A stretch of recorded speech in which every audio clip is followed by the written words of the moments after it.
Does a little computer munchkin come in everybody's office over the weekend and turn everything off and make you have to reboot stuff? Isn't it weird? They tangle up the wires, too. It is. I mean, it sounds like I'm kidding, but it's like, I really don't fool with the office during the weekend too much. And then as soon as I come in, everything is, calling engineers and hook it up and, all kinds of stuff happens. Does that happen to everybody or just me? I don't know. No, me too. No. I mean, you get in your car, unless somebody else uses your car, right? It works like you used to it working. There's nobody in here. I'm going to set up a camera. By the way, we got so many emails and stuff about how stupid it is for a person to hire someone to stand in line for a new iPhone 5, right? Because, and it's true, I got ads over the weekend where if it says, would you like a new iPhone 5 for $200? I mean, it was from Apple, I thought. Click here. Is that a scam, you think? Maybe, I don't know. Yeah, probably. Oh, you think it was a scam? Is your contract up? Maybe that's why. No, I'm with T-Mobile. We're it's a scam. Right. And then the other one is credit cards that I don't even have. They make an announcement that my credit card is I don't know, something's wrong with it or it needs to be, and they want my name, address, my Social Security number, right, and the whole deal. And what's weird, it comes on official letterhead of the company, and that's what probably throws people. Now, I don't have any, I have like 3 credit cards, and these just happen not to be the ones. But sometimes I do get stuff from like American Express or whatever, and it looks so official that it makes me wonder. And the other day I got you keep getting these things for, I have $1.5 million in insurance, and if you can just send me this, but a bunch of people must do it, or they wouldn't keep doing it. All they need is one. For $5,000 or so, right? Especially if you live in Kenya. Then the other day I showed my buddy TK the page where the people make the scammers do stuff to prove it's them. Mm-hmm. The best one was they made the guy put a fish on his head while he ate a sandwich. That's my funniest one. I mean, the one that I love the most. He's holding a fish, the whole fish, and he's eating some sort of like a po' boy sandwich. And what's funny is, that when they're walking down the street in, Tanganyika, whatever there's always like a fishmonger in the neighborhood. Fresh fish everywhere. Mm-hmm. The Emmys were last night, and I did win 2 of them. And then what happens, though, is, a lot of people have won a lot of awards, and you kind of never see them again. Academy Awards and Emmys and all that stuff. And I've told this as a joke, but they how do I say this? It's the only business I've ever been in. Radio isn't like this, but television is like, theater isn't like this. But the movies and television, you pretty much gain no traction whatsoever, and you're not given any credit for having worked a long time and been a professional in now, not just acting, but acting, writing, directing, and producing. Pretty much almost everyone. Now, there's certainly a select few. When you see movie stars like Dennis Quaid is now in a TV show with Michael Chiklis. So Chiklis, who I've only met a couple of times, and he was auditioning for something with me, but he had some success as the commish, right? Then he was reading for a sitcom, and he was one of these guys that was just totally self-absorbed. That he talked about himself, and he was a guy you wouldn't want to hang with. And then, of course, he gets the worst sitcom. Then, of course, he gets the show about the bad cop, and he shaved his head, and what was that one called? whether he shaved his head, he was the bad cop, he won all kind of awards. The Shield. Right. So, and I've said this also before, but it's true. You read these articles, and here I am. It's almost like I get scammed by my own business. I will read an article by some actor who says, or actors who says they did something. And I'll think, wow, I've had that experience. I wish I'd done what they did, and I would have gotten the job. And what Michael Chiklis did, he had this awful sitcom, and he'd done The Commish. So they cast a wide net when they have an audition. So for The Shield, which was going to be on cable, which means he wasn't going to get anywhere near the money that he normally gets, nor was The Shield on a regular channel, or wasn't it on cable? It was on FX. Right. So if you get, like last night, Homeland won all these awards. Homeland, I'll just put it in perspective. Judge Judy has 6 times the audience of Homeland. And that's not a joke. She has like 12 million viewers. Homeland has barely 2 million viewers. And they don't pay the people the same amount of money. And they rerun the hell out of it. And so they make really great money because they produce it for less money. Now, of course, Breaking Bad and stuff like that, which, by the way, still doesn't have... I don't know that Breaking Bad does huge numbers either. I think it does well for cable. But Breaking Bad and Homeland would have been canceled after 3 weeks on regular television if they'd only drawn 2 million or less people. Yeah, but they don't have that many available homes. I'm sure the share might be better for Homeland. I disagree. I think cable is... what's it called? Penetration? Thank you. Ooh, ouch. Stop it. Penetration of cable has got to be in 80% of the nation, wouldn't you think? But not Showtime. I would say Showtime's 20%.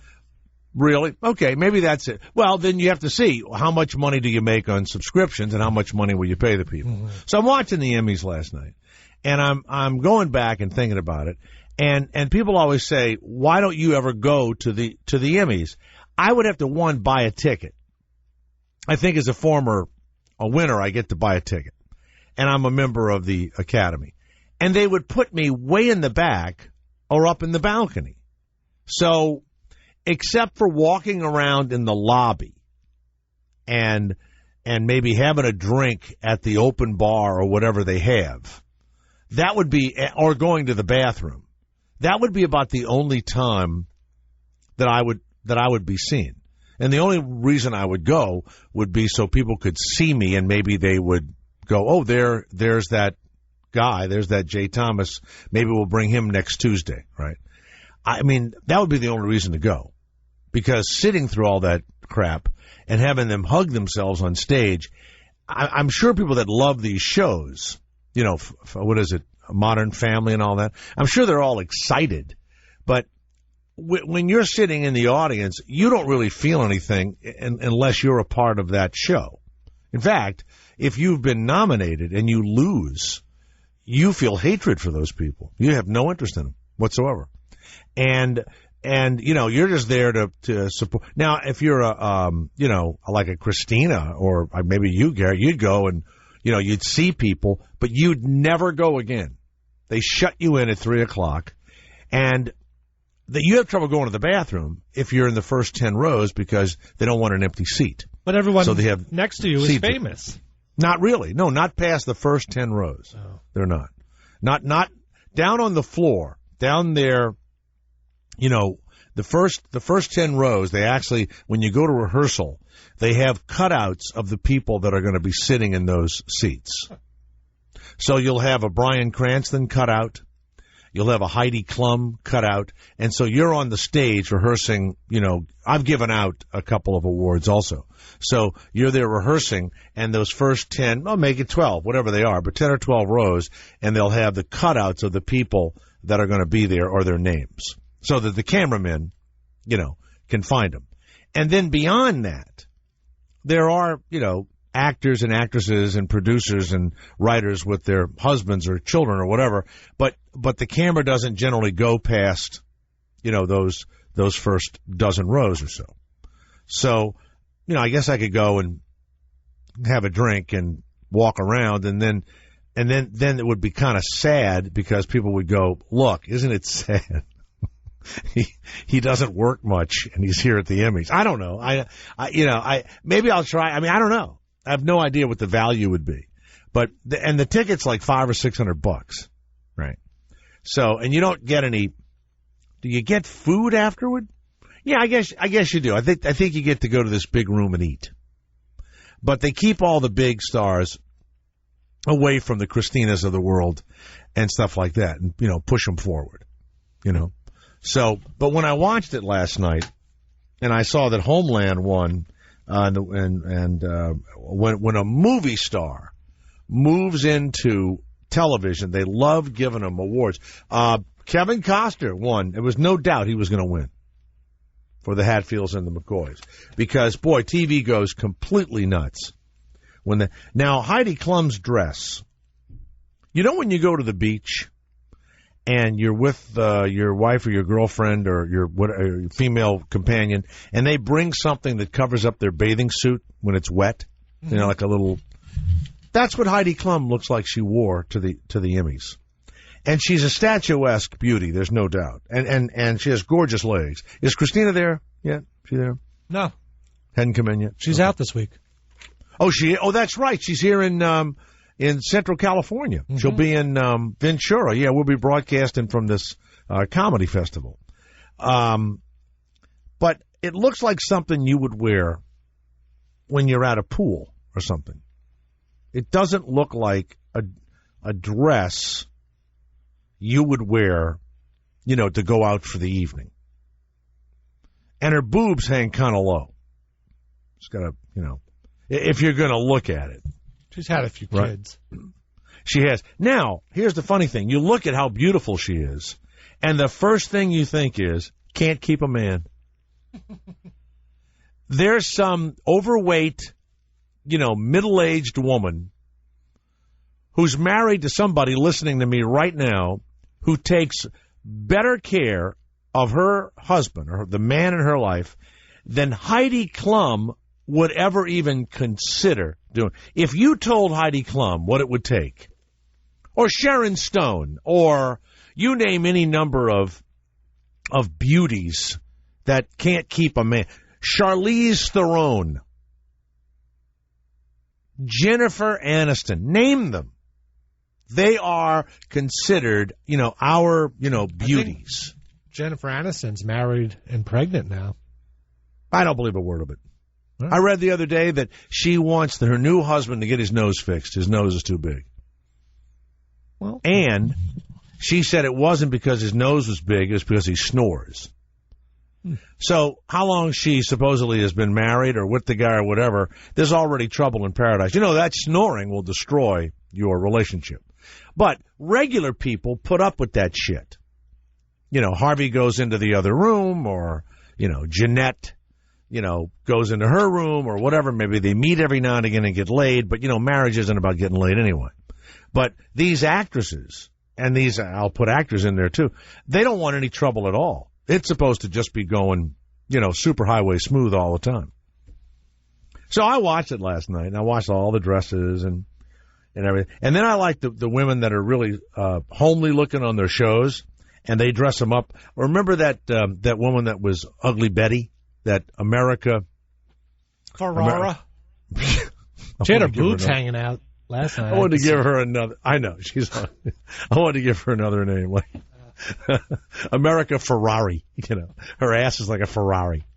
No matter what they do with her, she played Ugly Betty, and it's like, okay, when you have a big movie star and Charlize Theron has won an Academy Award, I believe. She's played this a lesbian hitchhiker killer woman. Yep. That was the ugly woman, or what it was called, Predator. I don't know. And then she played another ugly woman, this year, or homely woman, or whatever.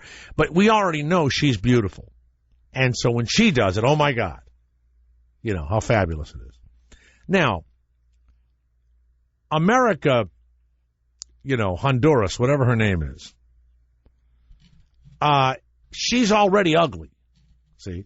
And we already know she's ugly. And she played, please say what she played, Gary. Just say the words. Ugly Betty? Yeah, she played Ugly Betty. Right. So, when they were casting her, when they brought in, and it was a big hit show in Brazil or Argentina or something or other, right? And I'm sure it was funnier and more interesting. And the woman was really, like an overweight, Hispanic woman. And then they had all the other gorgeous women around her in the original show. So when they're casting for Ugly Betty, do you think, if you and I were the casting directors, what do you think we'd put on the page? What do you think we would say? We'd say age range 18 to 25, right? Okay. Okay. We would say, well, they're lying, any race, creed, or color. They're lying. Mm-hmm. They're lying off the bat. But they said, and must be what? Ugly? Yeah, that's right. Must be ugly. Because in television, they're not, what do they want to work? They want to, every week, have to make somebody really attractive? Look ugly? No, they're not going to do that. So she starts as ugly. Now, she's trying to be beautiful. It's like the woman from Mad Men, Peggy Olson. That character? Elizabeth Moss. No, they had her. She has blonde hair now, Garrett. I mean, like platinum blonde hair. And I'm looking at her going, she's kind of cute on that show and kind of normal looking. What do you think she's going to play? She plays the homely, I mean, she has affairs and all, but she's kind of, okay looking on Mad Men. And so it's okay. What does she think? She's going to get movies and she's like a sex symbol? And then January Jones, the woman that looks beautiful on the show, she tried to look plain for the Emmys. It would be like me having these lifts on my shoes that made me 4 inches taller. How about Mitt Romney went on Univision, and Mitt Romney, they are claiming, wore dark makeup to look more Univision-esque. Did you see it? No. Oh, yeah. Oh, they got him. They got him good. It would be like Barack Obama going on Japanese TV in that white kabuki makeup. So. But I don't want to make fun of the Emmys because, God knows somebody could be listening by accident or whatever. But when you see Julia Louis-Dreyfus win for The Veep, I don't even know anyone who watches that. But when you watch it, it's an embarrassment to HBO. It's just not, and it's an embarrassment to her too.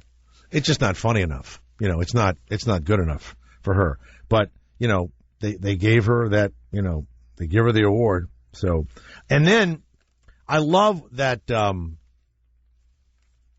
host guy, like Jeff Probst. It's the first time he didn't win or wasn't nominated. Very upset. But the guy that hosts the Great Race, whatever that is, which is a big what is it called? The Amazing Race? Yeah, he won. Thank God. Is he a big deal? Is the host a big deal? That show is pretty big. The show's huge. I don't know ridiculous. His name, though, so. No, I realized how big the show was when I was building my house in New Orleans after the storm. The architect and his family had been trying to get on it for years. They were accepted. So this was 7 seasons ago. They were accepted. And now, it's his second wife. And she was a local TV personality in New Orleans for like a minute and a half. Attractive, but in that local TV kind of way. He is, I don't know if he's wealthy or not, but probably a wealthy attorney. And he had an older group of kids, and then he had 2 new kids with the new TV announcer wife, right? So I think it was the new wife, maybe one of the new kids and one of the old kids, right? and they get on the Amazing Race. And this guy was calling me, you know, look, I can't do your house right now. We're getting ready for the Amazing Race. And so I start watching it. And I know it's a huge show, but they give us a map and some money and we go and we try. They were thrown out in the first hour of the first episode. They were done. And I'm telling you, for 6 months, this guy it was his whole life. I guess they have to get physically ready. Yeah. They have to like, you know, be, you know, I don't know what. And they got thrown out. They were the first, how many, four groups are on there? No, there was like 12. Well, they were thrown out immediately. And he never mentioned it again. And then, when I found out that he sent his kids to the University of Southern California, I had no interest in him as an architect after that. You don't like that school? If certain people go to certain schools I don't like, I don't want to deal with them. No. A little too right-wing for me. I know a lot of schools buy a football team, but SC really buys a football team. I mean, they really do. You know, SC is a great education, but I think, and you know, Tulane does not do this in New Orleans, which is why they're not very good. And Notre Dame has trouble with this too. They hold the athletes to the same educational standards that they hold the rest of the student body. I think Stanford does the same thing. Very tough school. Very tough. SC, no. And when you go on the campus of SC, you might as well be at BYU. I've been on both campuses. It reminds me, it's this really odd, and at SC, it's nothing but right-wing Asians. They're like coats and ties, and I have so many friends that send their kids to SC, and I've only known one family that wasn't really conservative that sent their kids there. And the reason is that the grandfather paid for it, who was a conservative. Oh, look, when I worked at Emmis Broadcasting, you know, gosh, from Indiana, where did he go? SC. Oh, yeah. That's a big... You didn't realize that, did you? You think O.J. Simpson got a great education at SC? Give me a fucking break. Give me a fucking break. How about Marcus Allen? I mean, look at him. You see a guy from Stanford, a whole different individual. John Elway. Entirely. What? John Elway. No, but I'm talking about guys you don't even know. If you look at what the Stanford players do after college and what the SC players do after college, big difference. Marcus Allen always seemed really smart to me. No, God, watch him on the NFL channel. Are you kidding? OJ was a good actor. Stop it. Let's go to Shane of Nebraska. You know, Shane, I hate to take the show and bring it to another educational level, but sorry about that. My name ain't Shane in the first fucking place. It's Danny. What is it? Danny? Hold on a minute. Who's answering the phones now? They can't write Danny down? I don't know, but they probably went to sleep too listening to that fucking show you got going there. You're not happy with the show up to this point? I'm not listening to that shit. I would rather listen to a fucking tape about changing the oil in a fucking truck than listen to that shit. Well, maybe you're not you know what? You're not a full-time listener. I think you just stumbled into this show. Bullshit. What's your name again? Dan or Danny or is your Kenny? What is it? Oh, Kenny with a K. With a K. Okay. Yeah. All right. Well, all right. Well, wait a minute now, Ken. Wait a minute. I'm going to do something for. All right. Hold on a minute. I'm going to make the show better. I just received this from China. In China, when sperm donors go to the hospital, they no longer have to worry. There's now a new hands-free assistance machine. Well, you know that's if I was in China. You'd like that. And by the way, if you go online, Garrett, go online and look at it, and they show the machine, and you just stand in front of it, and you put your penis inside of this pink rubber thing, and it pulls on your penis. You're not in. Well, you know it's going to come to this country. You know. I know. Well, Linda, this bullshit you got on there today. All right, hold on a minute. I got something for him. Wait a minute. Don't you go anywhere. We're going to make you happy in a few minutes. Go ahead, Garrett. Do it. 97. Yeah. And we got to change the oil today. So we have our 5 quarts of oil. There we go. Quaker State. Got our creeper, 5/8 socket wrench.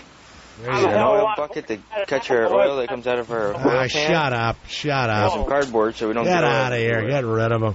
So, Get rid of him. Where did you find somebody describing an oil change? YouTube. I know that, but Just changing truck oil was the first video that came up. by the way, something really kind of weird is happening. They're actually making noise about blowing up, Iran. I mean, it's been, and the guy that's running Israel, Netanyahu, he's saying stuff like, well, I think Barack Obama may attack Iran before Romney would, but we don't like Barack Obama. It's almost like he doesn't like Barack Obama because Barack Obama said, you guys aren't like right 100% of the time or some shit like that. I don't know. Right? This is a headline. Iran says that it may decide to pull the United States into war. That if they decide to attack Israel, the United States and the American bases will become targets as if it were on their soil. Now, here's what's weird. If something happened, and we have to launch, by the way, on 20 different sites in Iran, and Israel does these surgical things, right? But we have a large enough Air Force that we can. That would be a landslide victory for Barack Obama if he blew up Iran. It's almost like they're trying to get him to be the president or something, right? I mean, can you imagine? I mean, Iran, by the way, did they lose or tie Iraq in that war? Didn't they fight for like 10 years? I think it was a tie, right? It was a tie, right? We wiped them out in like about an hour and a half. Now, we didn't know what to do with them after we, had them, but the wiping them out for us is so simple that, and of course, if we just use jets, bombs and missiles and drones, the American public won't care. As long as we don't put, boots on. You don't want to land any troops in Tehran, okay? Like if troops landed in New York City from another country, you are not a activist person.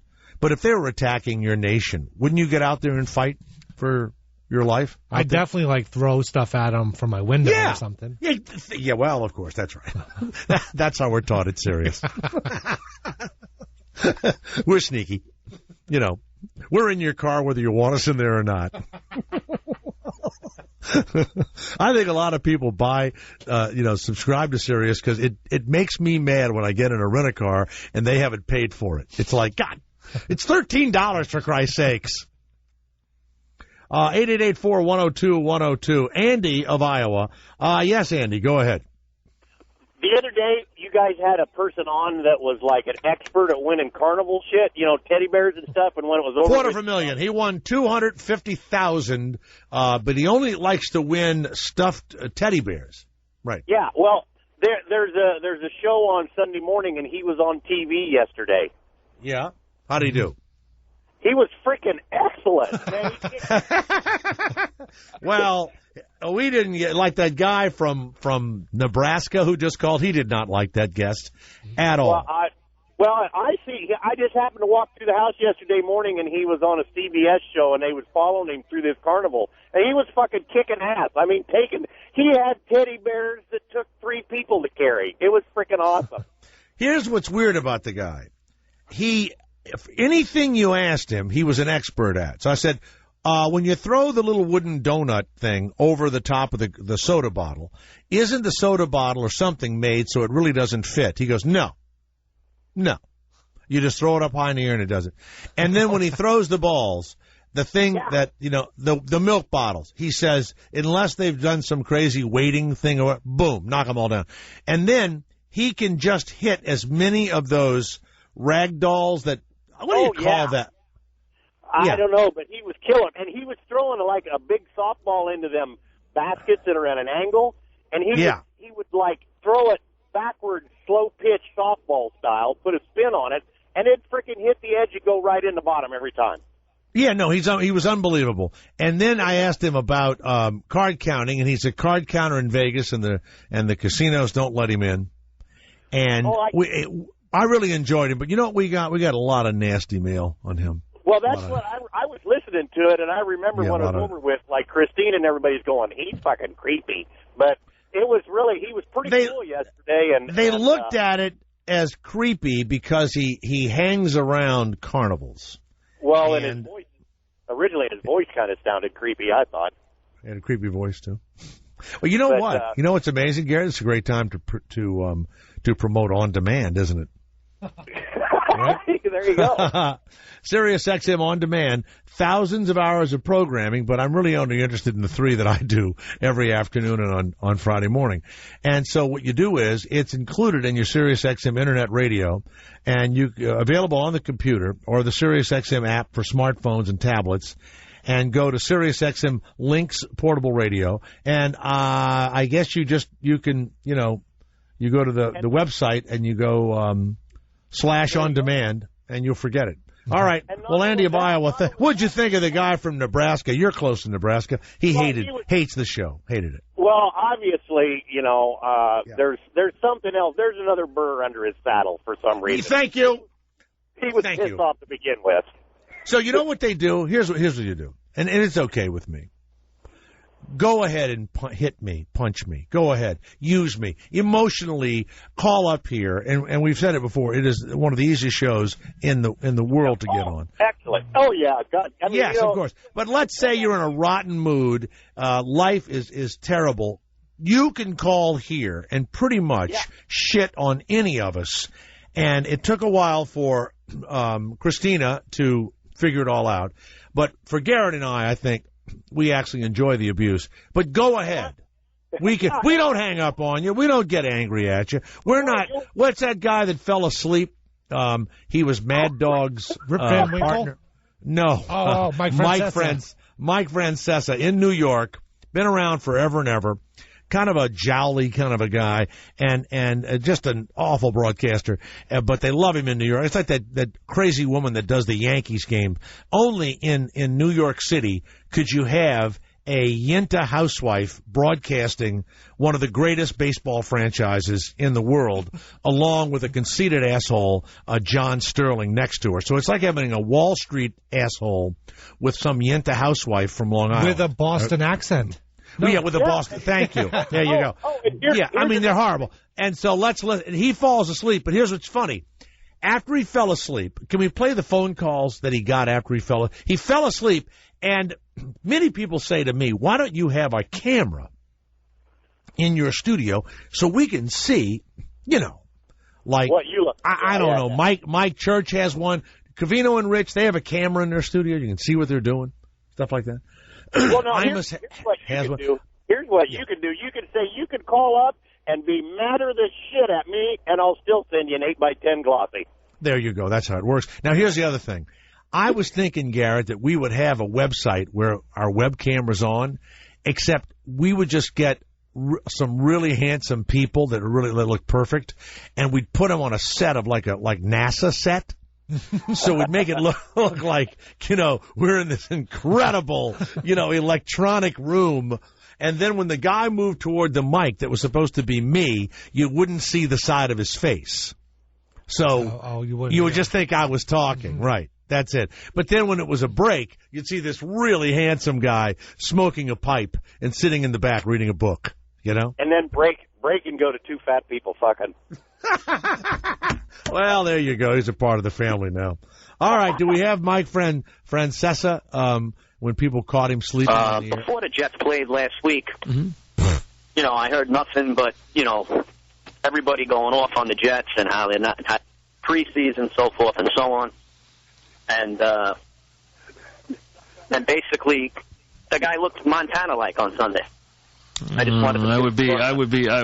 I would really really kind of hold off on the Montana comparisons, okay? You know, and let's be honest. I don't want you to get narcolepsy The while I'm Bills, talking to you. That's why I said Montana. the Bills are, I've been doing this show. I've been doing this show for 25 years, 5.5 hours a day, and now we're going to talk about 12 seconds, okay? When I was up all night, so that makes a lot of sense. I've only been doing the show. Why don't you add up the hour? Why don't they add up the hours, you jerk? 25 hours. I've only done. Well, you know what? Yes. Mike on Long Island. What's up, Mike? Man. Yes, Mike. Oh, sorry about that. I fell asleep when you started talking about Sweeney Murdy. Oh, God. You know, listen. I'm not. Listen. Once the next one is gone. Well, you're going anyway because I'm not in the mood. Mel and Bayside. Go ahead, Mel. Mike, I'll give you a Dodger update. Good. Number one, they're not going to make the play. Oh, I guess I'm off now. Right on. What did he do? Yeah. Did he say something that they cut out? No, that the clip ends there. That he went on to another call. So what was funny to me about that is he was on camera and he fell asleep on the air, and then he denied it and everything else. But he should have just had fun with it, right? Well, yeah, roll with it. Say, hey, oh damn. Yeah, then no one would call about it if he made fun of it himself. No, or he laughs about it and then continues on with the conversation about the Jets or whatever. Yeah. You know, look, so this shows me that if you're with him and you're his pal, you can't joke around with him.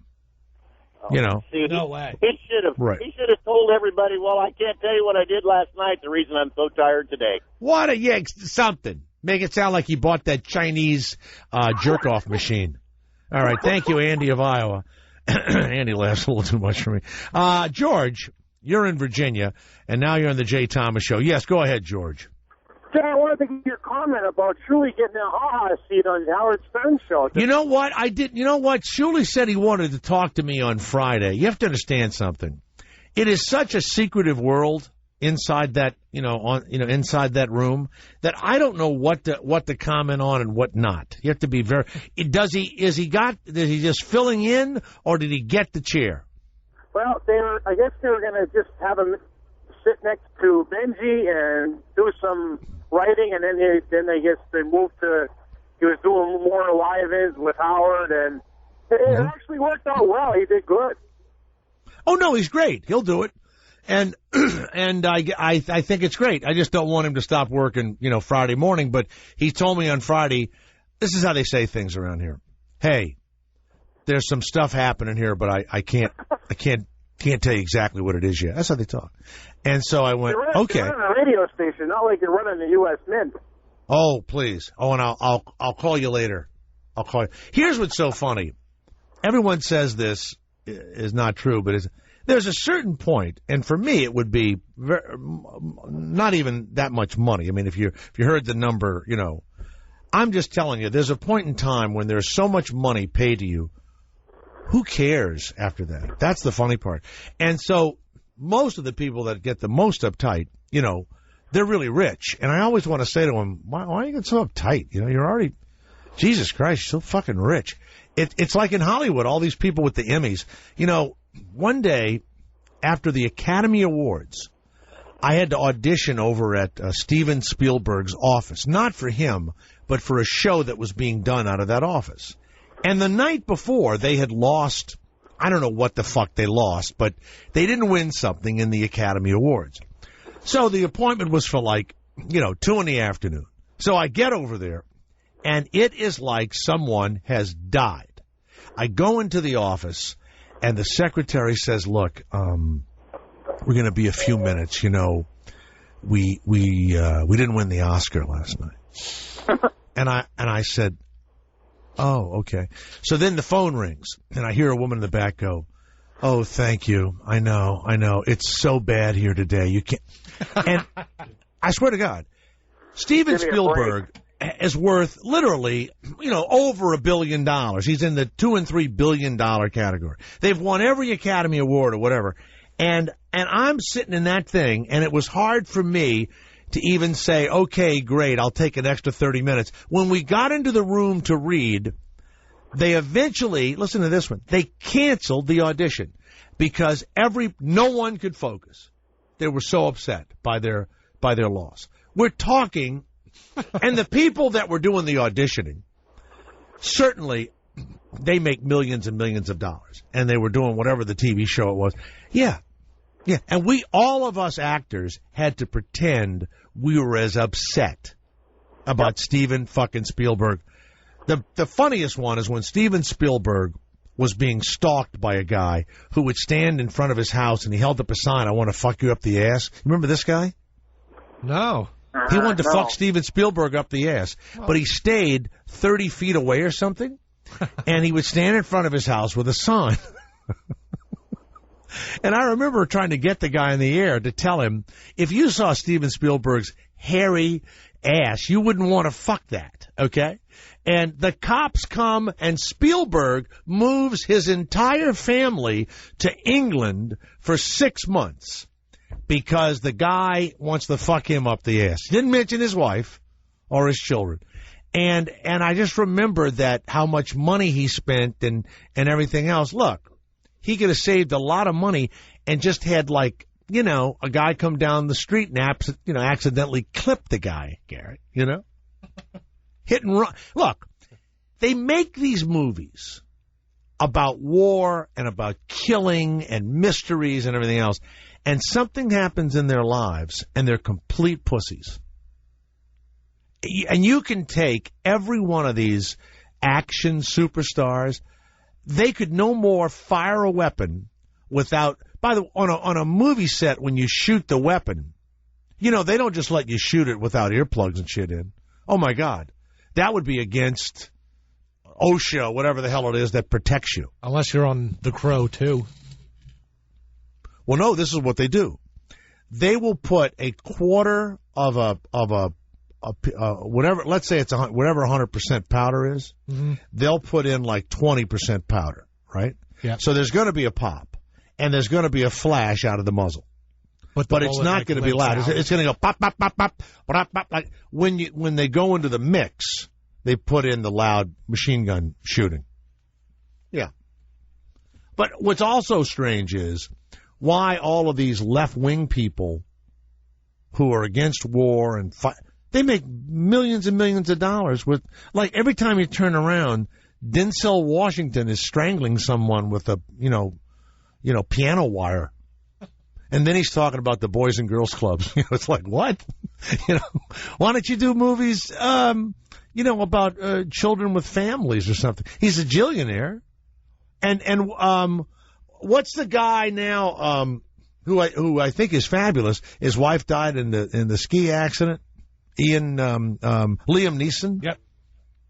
Every movie he's in, there's either a wolf trying to eat him, or they've taken his daughter, or and I'm thinking he's 6'7" and pretty big guy anyway. Now he would be kind of an interesting James Bond, right?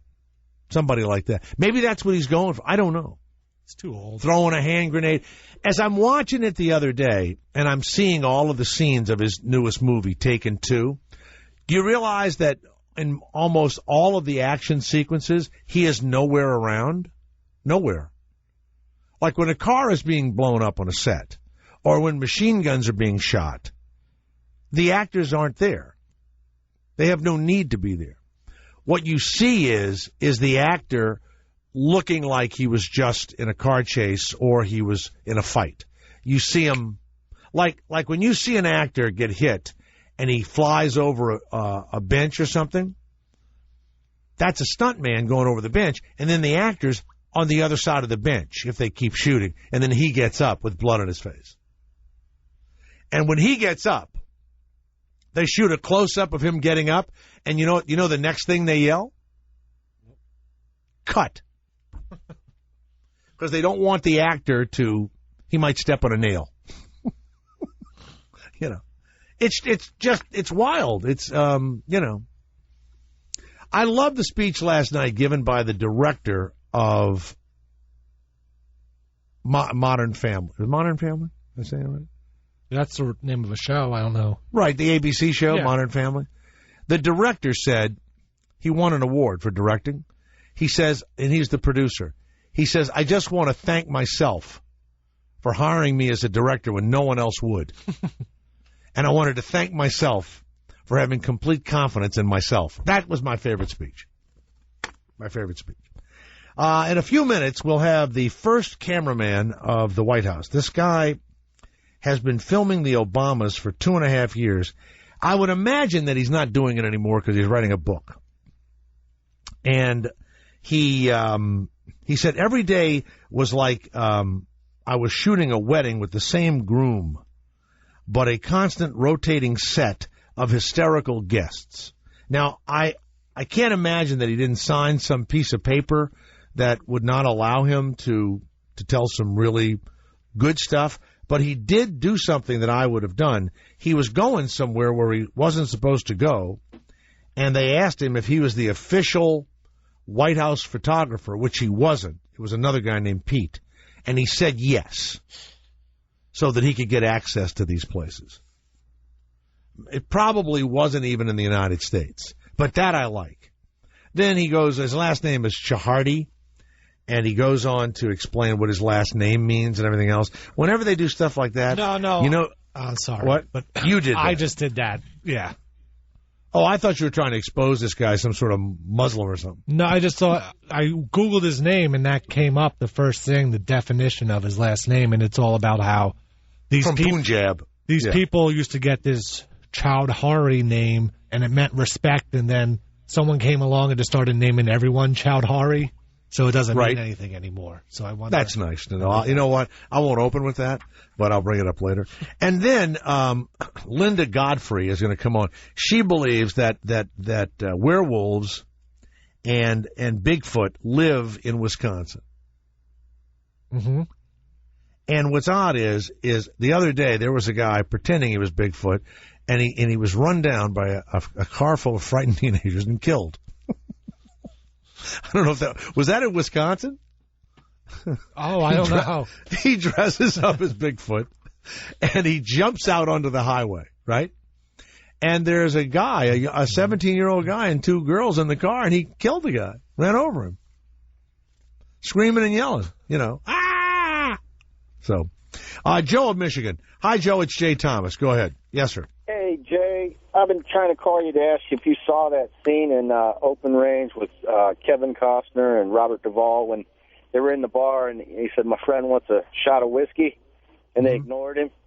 And Costner asked him again. He said, I think my friend wants a shot of whiskey, and Costner opened up with that scatter rifle and just blew the whole bar away. Right, that's normal. Yeah, that's normal. You see that scene? That's from an old movie, though, Open Range. Oh, Costner and Duvall. Yeah, it was about, 5 years ago, maybe? No, I think Open Range was older than that. Maybe I'm wrong, but yeah. Yeah. Now, Duvall, I'll tell you something about Robert Duvall. Yeah. I was walking down the street in New York, and this is a long, long time ago, and I was saying something to him as a compliment, right? Right. He's always got something going. At that time, he was a big tennis player. Now he's a big tango dancer or something like that. But I'm walking down the street, and I went to say something as a compliment. I forget what it was, but I just said something to him. And he took it as an insult and turned and, wanted to hit me with his tennis racket, right? So, I mean it. It was weird. Maybe back in his apocalypse nowadays he could have whooped your ass, but not now. No, not now. But what's weird is that, I don't know what he thought he heard. And I'll tell you another one. I was on the Upper West Side. Now, this is a long, long time ago. I mean, I had barely just started, but Woody Allen was dating Mia Farrow. Yeah. And they were walking up the Upper West Side.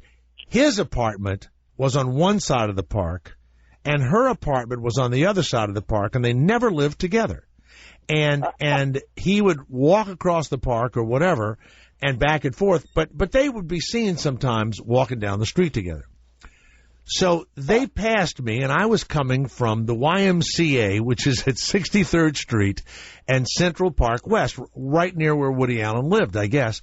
And they walked past me, And she was so fine. You have no idea how fine Mia Farrow was, with huge boobs that she kept covered up all the time. Really? But she was really, it was unbelievable how fine she was. And in the movies and all, she looks really mousy, you know. But I think she always played down her body. Always. I don't know that you've ever seen her in was she even naked in Rosemary's Baby? I don't know. Yeah. But she was not mousy at all. I just Googled her topless and the Rosemary's Baby came up. Was she topless in that? For a brief second on the boat. For a second, right. Yeah. Were they nice? Yeah. Yes. So as I walk by them, now I'm coming from the gym. I weigh 165 pounds. I'm full of piss and vinegar. I walk by Woody Allen, and I say something like, "What are you doing with him?" Like that. Right? Yeah. And you know that he stopped and turned around and, like, kind of challenged. But you know what I did, right, Garrett? I thought, well, I can't fuck with him. I may need to audition. I just walked really fast with my gym bag away, you know.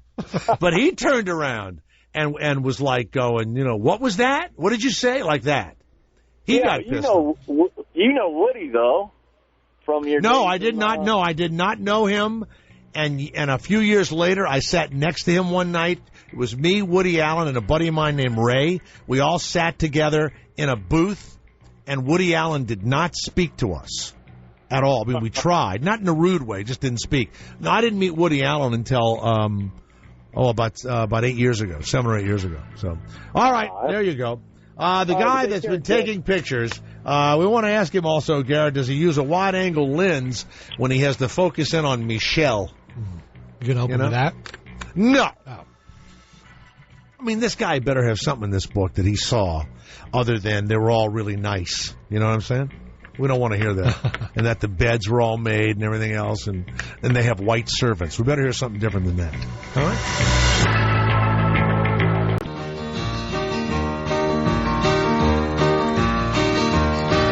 Here's a picture that we took in Cincinnati. The time we saw that big league baseball game. Well, you know, every person that runs for the presidency gets a videographer and a photographer. I knew a guy who was asked to take photographs now of the governor of Arkansas when he announced he was running for president in Los Angeles. And the guy gets this call, and he's going to make like $200 or something. He goes to this little conference room, and there's no one there, like 5 people there.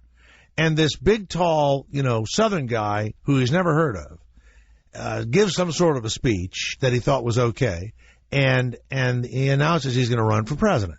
So the guy takes pictures of him, and then they come to him and they say, can you come to the next thing we're doing? And the next thing you know, this guy became the official photographer for, you know, Bill and Hillary Clinton for however many years, right? And he said when he first started, it was like a $200 gig. Now, we have Aaron, is it Chowdhury? Is that how you say it, Chowdhury? That's Aaron? right. Yeah, Aaron Chowdhury. You were the first cameraman, and your book is, of course, First Cameraman. How did you get the job of being the videographer for Barack Obama? Well, there was not on Craigslist, so I figured I'd just apply. No, I'm just that's not the case. No, come on, tell me how you do it. No, you know, much like your story where you don't really, you know, it's kind of hard to imagine trajectory of these things, you know. For me, it was definitely a right place, right time situation because I'm not a journalist, not a documentarian. I was actually a fiction filmmaker. So really the kind of the last person who wants to get involved in politics. But luckily a good friend who knew I was passionate about politics, but who was a journalist, had gone on the Obama campaign as their director of video, and she said, hey, you know, this is the real deal. I think you should come to Chicago, and I think you'd be a great fit for the team, and I never looked back. Now, did they pay you? Yeah, you know, I joined the campaign fairly early on as a paid staffer, and you know, continued on like that. Although, you know, when you describe the job to folks, you know, being shadowing the leader of the free world, they pretty much figure you do it for free. No, but when you got the job, did they have to look at something you'd done before, or did your friend go, hey, you know, Aaron's Aaron's good hiring. Oh, sure. I took a look at my stuff to make sure I could do it. But I think, in politics, really, the word of friends and recommendations is really how things are done, People can look at your resume all they want, but unless someone vouches for you, it's kind of hard to get in the club. Did you ever take a video of that Cal Penn guy? That's the name, Cal Penn? Yeah, actually, Cal and I made a great video during Iowa in the election called the All Iowa Voter Registration Tour, something very long, funny name. And what ended up happening was he was going to travel all across Iowa, and I was going to film him. But, of course, it's Iowa, and it's the winter, so it's horrible. And so basically it's a video of Cal, who's a great sport about all this stuff, chipping ice off of, like, a car with, like, his, prepared remarks and speeches and stuff, just, like, mauling at it, trying to get it off as we basically slid our way through all of Iowa. But Cal is a great person to work with. Well, only Democrats would think that was cute. Republicans and kind of harsh people would, just say, look at these two fucking fags in Iowa, Well, I think that's right. I think there are two different ways in which a different. I happen to be a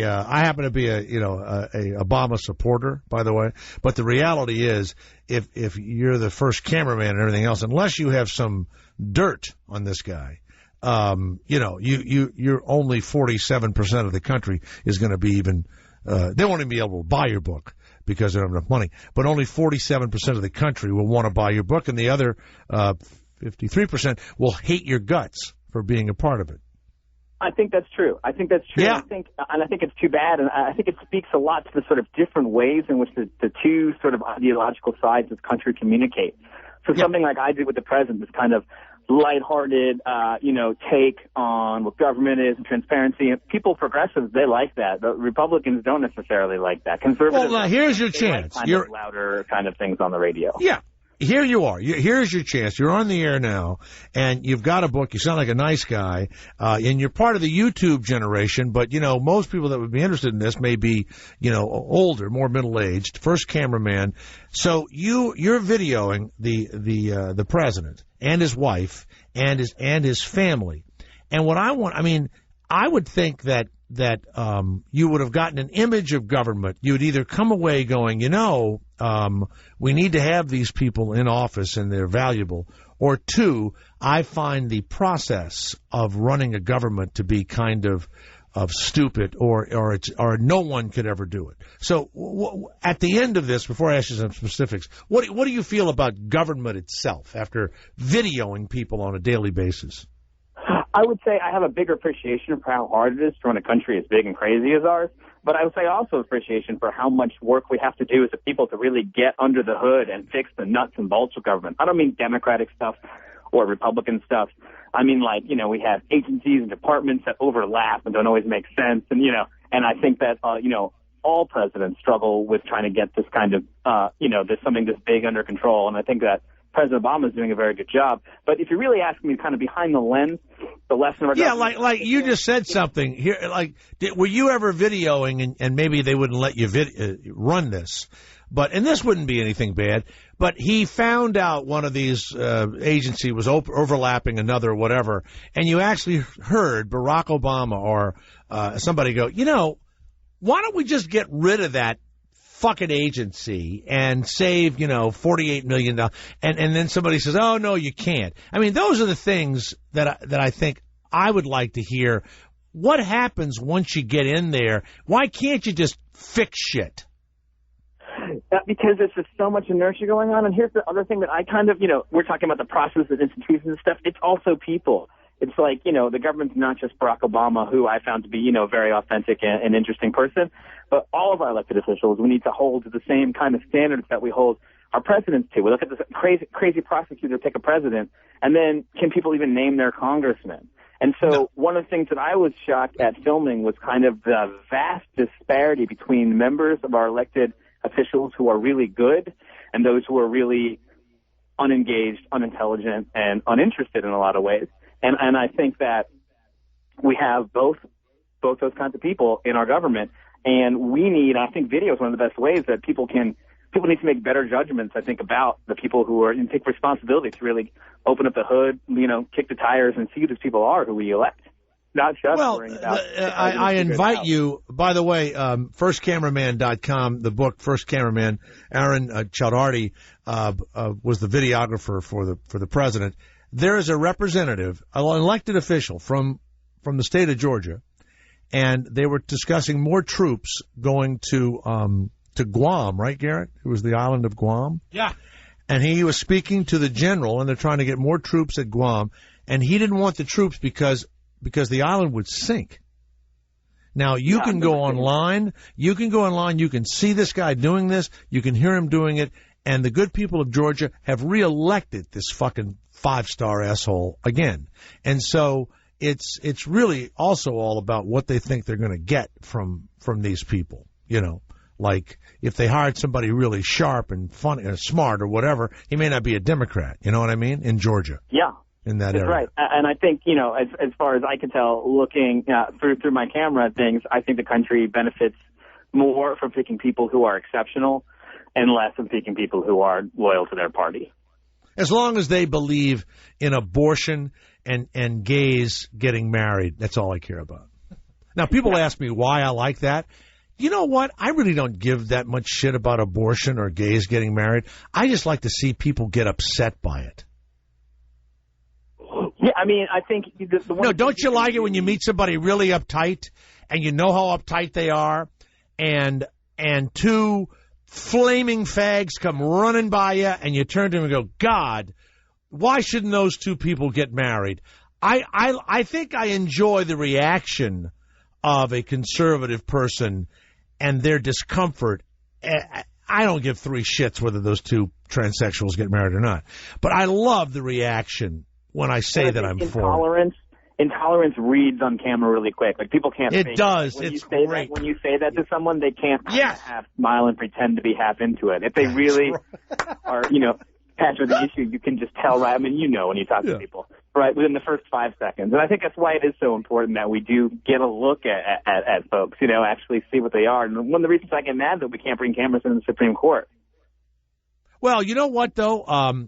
With you had to sign some paper. I'm surprised you were allowed to write the book, and your videos are online, but they're all sanctioned by the government. And I mean, because they had to tell you, like, were you like at 9 a.m, where were you stationed in the White House? At 9 a.m, I would probably be on my way across from the Eisenhower Executive Office Building across the street to the West Wing. I would have been there for a little while, kind of checking the schedule and seeing what I wanted to cover over, you know, in the West Wing, and then kind of set up and do it. But the real kind of challenge was at the end of the day when the president's, you know, hustling off to have dinner with his kids and then probably do some reading, is when I finally would get a chance to edit.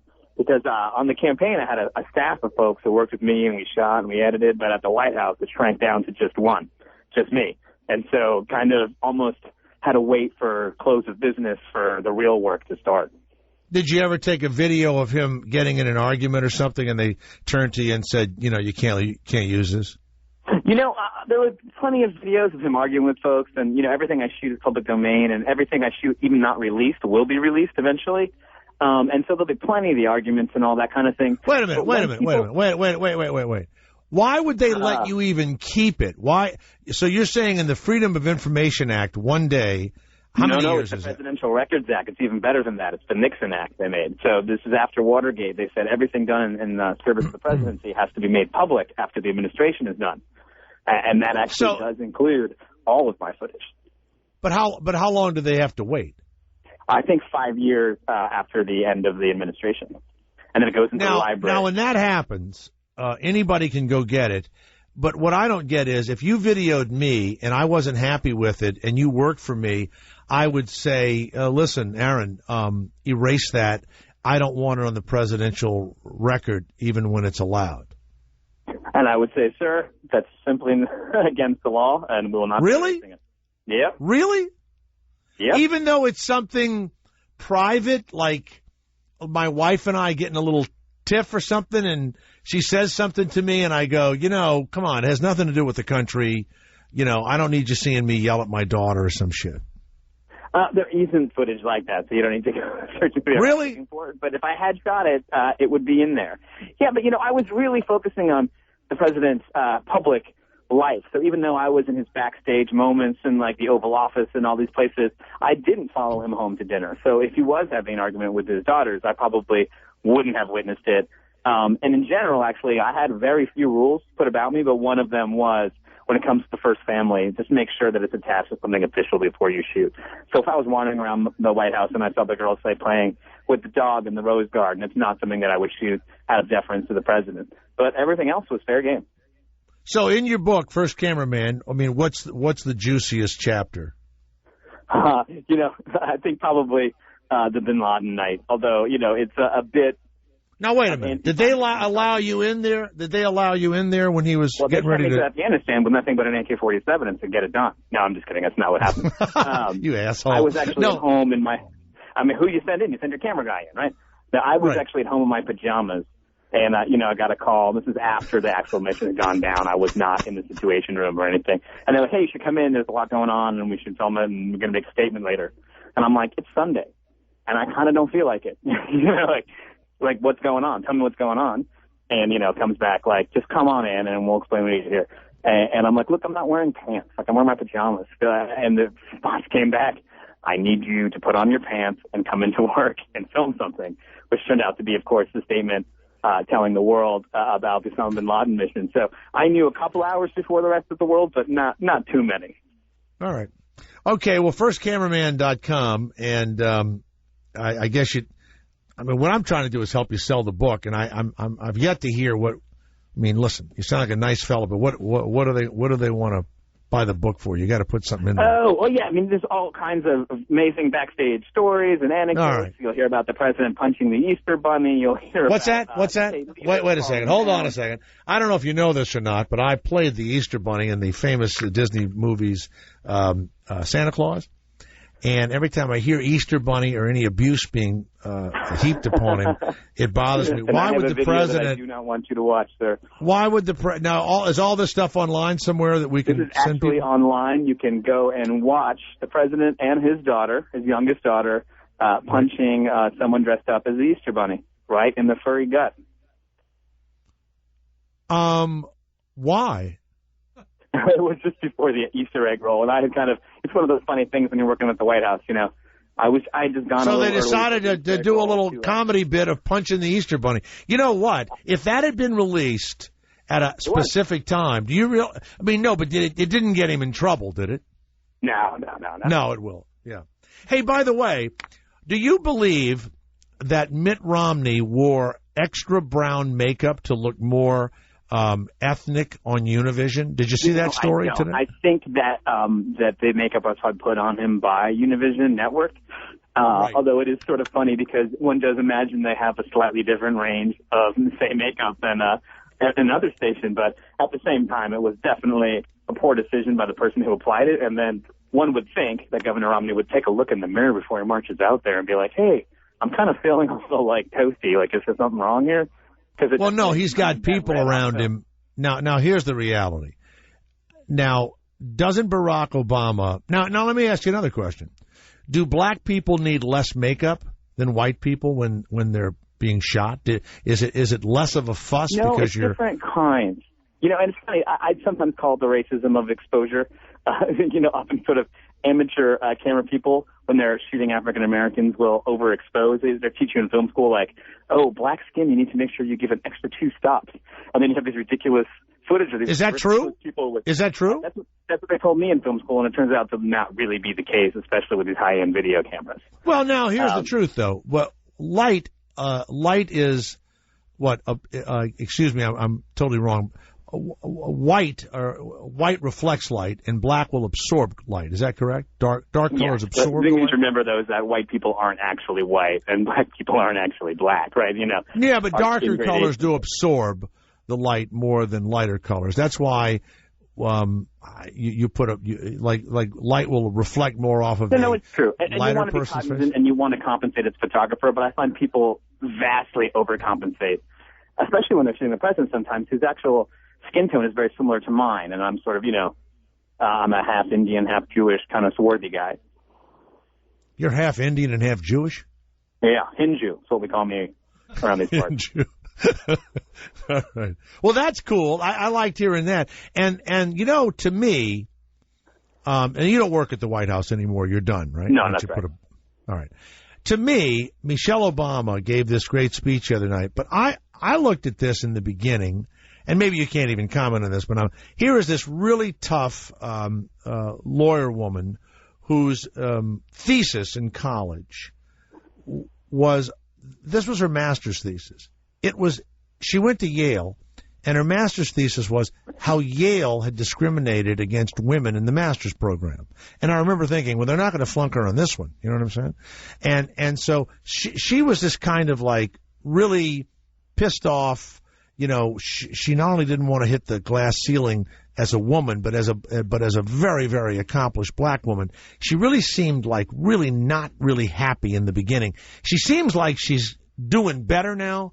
Am I right about that? That it was tough for her to be in the White House, and she's not as much of a compromiser as her husband is. I think it's an astute observation on your part. Like, I do think that there is a trajectory like that. I don't think it's like the level of comfort or something. I think a lot of the apprehension had to do with, oh my God, I'm raising a family at the White House. That doesn't ever go well for anyone, does it? Well, she says that. And she moved her mother into the White House and all of that, which is kind of cool. They were just so, I would almost even say scared, about like what was this right thing and what was going to happen. And I think that was the real relief for her, was seeing that this seems to be going okay for my family, then maybe I can concentrate, and then she's able to put more of her energies into, other things. But I think there really was, for them as a family, a real fear of, what will this place do to us? And I think I've navigated it very well. I don't know that my little family is just me, my wife, and our 3-year-old, but I can tell you we would have made a mess out of that White House. Well, yeah, and the other thing is, I think if he's not reelected, they both make millions of dollars, and she probably runs for something later on. I wonder if she will run for something. I don't think she, she's such a smart and accomplished woman, and she can do so many things. Is politics going to become the family business or not? I think it's an interesting question to think about. Are you friends with the guy that videos Romney or John McCain? Did you ever see those guys? And you? No, they didn't really have one on John McCain. I think they do have a guy for Romney, and I would love just to sit down and just get a beer and talk about what it's like, because there's just stuff that he or she and I would know that other folks just don't. For instance, Prime Minister Harper's from Canada, he has a videographer, Herman, and we used to always have the best time, from opposite sides of the political spectrum and stuff, but at the G20 or the G8 or whatever, we would always just find each other and kind of chill out, because at the end of the day, people who know your occupation, you just have a bond with them that goes so far beyond almost anything else other than the familial contact. So before you go, how old were you when you got the job? 32. Okay. And you traveled all over the world, or just during the election? Yep. No. We went with the president on most of his trips, international trips and domestic trips. So you would go? Did you go to Afghanistan? No, I actually did not go to Afghanistan. Was in Iraq a couple of times. We went to other various spots, but I did not make that trip to Afghanistan. Where do you sleep in Iraq? Is it a nice hotel? Where do you stay? They never really. The embassy in the Green Zone, and it was actually very nice. It's like a very nice hotel in that area? No, it's like a dorm room, like a decent dorm room, Okay, all right. But when you go to London, let's say, where do you stay? Oh, I will stay in what we call the RON, which is the residence overnight, remain overnight. That's where the president stays. And usually, someplace nice. You get good rates because you're, booking in big blocks. But the deal with those hotels, and it's so funny because people are like, oh, wow, you're staying at the 5-star, blah, blah, blah. When you're working for the president, you never see any of that stuff. You're in the freight elevator. You're in the loading dock. You're in the back of the kitchen. You have to come in the back. Okay. And you don't get to sit down and eat with him. You've got to video him, right? Yeah. And let me tell you something. The state dinner food is not as good as it looks. And what about women? Can you, do you, but you're married and all, but could you have gotten laid constantly because you were traveling with him if you'd wanted to? That'll have to be something I'll have to test out. But that's a yes. Yeah. No, that's a yes. That's a yes. It's okay. It doesn't mean you did anything. It's really funny. We've always wondered, women seem to want to fuck the most unusual people. And you'll meet someone. I lost a girlfriend. You're going to love this one, Garrett. I lost a girlfriend to the Who's photographer. Oh, really? Nice. The Who comes to fucking Charlotte or whatever. And my girlfriend's missing for 3 fucking days, right? When I find out where she is, it wasn't with one of the Who. But she was with the Who's photographer. And I guess he was in the room with the Who. So for her to be in there with them, you know, she was fucking this guy for 3 days. And I remember going, look, if it was the, you know, the piano player or the guitar or somebody, the drummer, but the fucking photographer? Yeah, please. God help us. All right. I think with the presidency, it drops off a little faster when you get, you know, people are less interested. Get down to videographer? Yeah. Yeah, you know, I think the chief of staff doesn't even get much of a bounce from it, you know. Now, did Clinton have a videographer doing what you're doing while the Monica Lewinsky stuff was going on? No, but it's interesting because the military does have, you know, a video presence. And when I was researching the book and I write about it, one of the things I found out why stuff was frowned upon, you know, filming the president behind the scenes was that Speaker Gingrich's office had hauled a lot of the government video guys to testify about Monica Lewinsky and had to go through their footage and see what she was doing and stuff. And so you see how much the personality of someone matters for a project like this, you know? If it wasn't How hard would it have been for Barack Obama to get a blowjob on top of that rug there that has the seal of the President of the United States? How difficult would that have been to maneuver? Like, when I think about the Monica Lewinsky case, just in terms of, like, knowing what I know about the layout of the West Wing, that place is too small to keep any secrets of any kind in terms of, like, physical presence of people. And that was definitely one of the things that I first thought, you know, when I saw it for the first time. I was like, wow, this is a small little ecosystem, and I can only imagine in those kind of turbulent times, like, what was going on there, you know, because people must have had some kind of idea and people must have been really upset, and I can only imagine.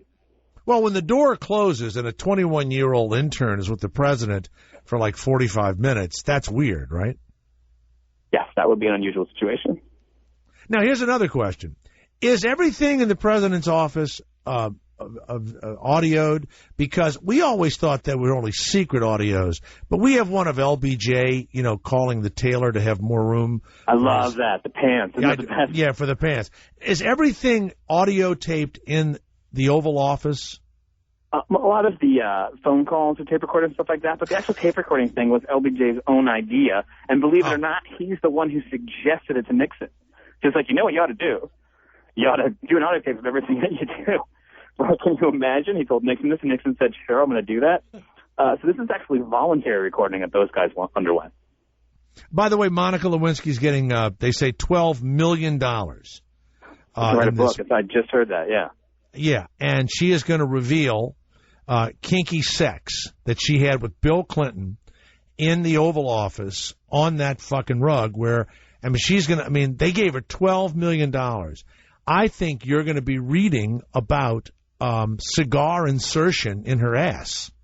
That's what that's what they paid for, probably. No, I'm not kidding. So for $12 million bucks. This case. We know so much about it already. It's hard to think what else could be in the book other than the actual. I don't think you. Do you imagine a cigar going up an intern's ass all the way to to the label? Mm-mm. That's what I hear is in the book. That's what I hear is in the book. Imagine. Yeah. Yes. Yeah. Wouldn't you have loved to have been the videographer of that? You'd have had a ton of money. You'd have sold everything to Vivid, you know? It'd be a much different film, yeah. And also, many of the selected pages already come stuck together in her new book. Wow. Yeah. There you go. Pre-stuck together. Yeah, it's pre-stuck together. So okay. Hey, look, it was fun. I love hearing people who were, backstage. Does he seem like a nice fellow, Barack Obama, or is he aloof? Yeah. No, he is a very nice fellow, and more importantly, I think what you'll see if you especially look through my footage is that he's a smart and curious person. And I think that's one quality that we can't tell about a president without this kind of backstage videography. Are they curious? Do they ask questions? Are they interested in stuff? And so I hope that's one of the main things people can take away when they see a lot of my backstage footage as it comes out. Or you could actually quote Jesse Helms, who said, "See what you get when you teach him to read." Yeah, exactly. All right. There we go. Thank you, Aaron Chowhardy. The book is First Cameraman. Nice talking to you. Good luck. Thanks so much. All right. You know what, Garrett? It is difficult because it seems like such a nice book, like something your grandmother would like. Right? Yeah. I mean, I'd want to know, dirt or I don't know what. It's like, you want to know something, right, other than he was a nice guy. And why is that? Why don't we want to ever see a thing that's just, like, nice? I don't know. By the way, $12 million, I can't tell you how much money that is in that realm. There are people who have done tell-alls, and getting $1 million in publishing is a huge amount of money. I mean, I think Barack Obama, I think he got $6 million for his life story, and he was about to be elected president of the United States. And Hillary Clinton maybe got $3 million or whatever. And they know they're going to sell as many to people that hate him as like him. So they're going to have like a bestseller thing. $12 million, she must really tell really bad stories. I mean, really nasty shit in there. God. Why did they make her sign a confidentiality agreement that runs out? I don't know. Did they do that? Yeah, she wasn't allowed to say anything for 14 years. After what? After her giving Bill sexual favors. No. I mean, who made her sign what? This guy didn't sign anything. This guy worked at the White House. Part of her agreement or whatever. A settlement agreement. Settlement, yeah. But I don't know who she settled with. I don't think she settled with anybody. They couldn't pay her not to talk. That's what he was that's what he was impeached for. I think someone did, though. They paid her not to write a book for 14 years. Okay. I guess they figured by then no one would give a shit. But if you're going to have a chapter or two of what a bitch Hillary Clinton is, and you're going to have a couple of chapters about freaky sex with her, and you're going to have, cigars going into anuses, I think people will read that. Yeah. I mean, they're reading 50 Shades of, every time I see that, I've tried to read that thing, and we've done it on the air as a joke, but when you see the woman interviewed, she's just somebody's overweight, middle-aged mom, and she just made it all up in her head. It was supposed to be, I think, a vampire book originally. And then so many vampire books are on the market that she took out vampire stuff and changed it to bondage. Just replaced neck biting with handcuffs. So, by the way, I see another thing here. The Iranian government says that if they feel like making a bomb, they can, but they just want to build microwave ovens. That's all they want to do. Stop it. Stop it. You can buy all you want from Motorola, can't you? You don't need to have a big, can't you just buy those at a Costco in Tehran or something like that? You don't need a microwaves at $10. Please stop it. Linda, Godfrey will be here and says that there is a Bigfoot in Wisconsin. That's such bullshit. And you know what? They can't catch them, and they're hiding, and people say, well, why do you have this person on? Because it's just hard for me to believe that they think. And the Loch Ness Monster, they have sent down every piece of equipment they could send down under that Loch Ness, I guess, wherever it is. And they have never seen anything. Nothing. And it's supposed to be like some big dinosaur thing or whatever. It's not, there's nothing. Look. There aren't any monsters. There's no such thing as a ghost. There aren't werewolves. None of that exists. None of it. It's just unbelievable to me. It's like and why are we so attracted to it? I don't know. But I like having these people on because I can't believe. I want one of them to admit, I know it's bullshit, but I make a bunch of money writing this crap for the idiots that live in Wisconsin. That's all I want. She contends that in Wisconsin, they have their very own hairy wild men that are unidentified giant apes. And she says that it's not a Sasquatch and that they're not just in Northwest Forest. Wouldn't you love to see a Wisconsin Bigfoot come running out of the forest with a cheese head on? Yeah, that's what I'd like to see. All right. And people are saying, how come you're not talking about the Saints? They're done. That's why. They don't have a coach. I feel sorry for the guy that's filling in for the fill-in coach because he'll never work again because they're saying now, well, he must be a terrible coach. No, what's he going to say? He's going to yell at him? The regular coach is suspended. The general manager's gone, can't do anything. And then the interim coach is suspended. And so now he's only there for 6 games. It's like a substitute teacher. What, he's going to start yelling and screaming? He can't change any of the systems. They're all just trying to, they're all waiting for Sean Payton to come back or whatever. They should have hired Bill Parcells, which is what they were going to do. Did you know that? For 1 year? Yeah. And have him yell and scream, and Payton had worked for him. They should have hired him. Instead, it would be like if Garrett had to run the show for 6 weeks by himself. I'd have as many wins. No, you had no wins. But you were expected to run it like I run it. You weren't going to be Garrett, right? Mm-hmm. And in 6 weeks, I'm coming back. You'd be a nervous wreck. And it would destroy any career chances you had later on. Right or wrong?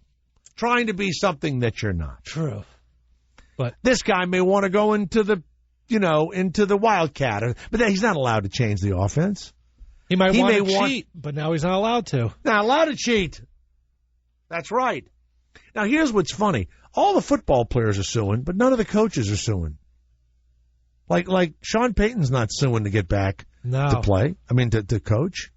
And Vilma and those guys. And then the defensive coordinator, this guy, Williams, he'll never work again. He keeps signing affidavits going, yeah, we dropped off $10,000 in an envelope. Yeah, he agrees to everything. He does. Where's he going to coach? Nowhere. No. By the way, go to jthomasshow@gmail.com or on demand.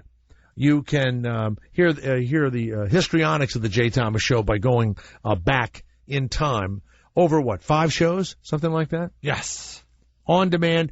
And if you don't have it, there are apps for your smartphones or your tablets or your portable radio. Go to SiriusXM.com/on-demand. But it's a part of what's going on already. Do you have to buy these things, Garrett, or is it's a part of paying for Sirius? You have to pay for the Internet service, which is a little extra a month. Oh, I see. Can we offer them a free 30-day trial? I'll call upstairs and see what I can do. You know what? I'm willing to do it. Okay. Yeah. I'm willing. That's so bad right there. I'm willing to give you a free 30-day trial. Okay. Dear Jay, this comes from Todd. I'm from Arkansas. You just played a woman who was an Arkansas supporter wearing a hog head and singing some sort of thing that's supposed to get all of us in Arkansas, back and playing football. I feel like hooking the hose up to my tailpipe and carry the deadly gases from my car directly into the cabin and forever be gone. Because this is really what women are like in Arkansas, who have been browbeaten by their husbands or boyfriends into being these ridiculous Arkansas fans, and the men make the women wear these hog hats. Garrett, can we play the song one more time, please? Please do not say my full name on the air. I am an orthopedic surgeon. Okay, I won't. And maybe I'm a little smarter than most of the people here, but I've got to tell you, it's embarrassing when we hear and see the majority of people that live in Arkansas. God, that's awful. To live in a state where you're embarrassed. Garrett, play the song. It wasn't that. The woman's wearing a hog hat, and they've lost 2 or 3 games or whatever, and she's trying to cheer the team up. That's all. Do we have her? The hog lady? Hog hat lady? Dear Jay, this comes from Dave. Don't you consider New Orleans the Razorbacks of the NFL? No, I don't. I saw a Razorback right there. Yeah. Okay, Razorback fans, we're going to have to get up, shake the dust off, and win every game the rest of the season. There you go. Let's go, Hogs. Let's go. Go Hogs. She's not unattractive, is she, Garrett? She's got like the girl next door kind of look. It's hard to tell if she's got her nose taped up. You think when she comes, you'd consider her a squealer? Stop in the snow. Huh? Big suey suey? Totally.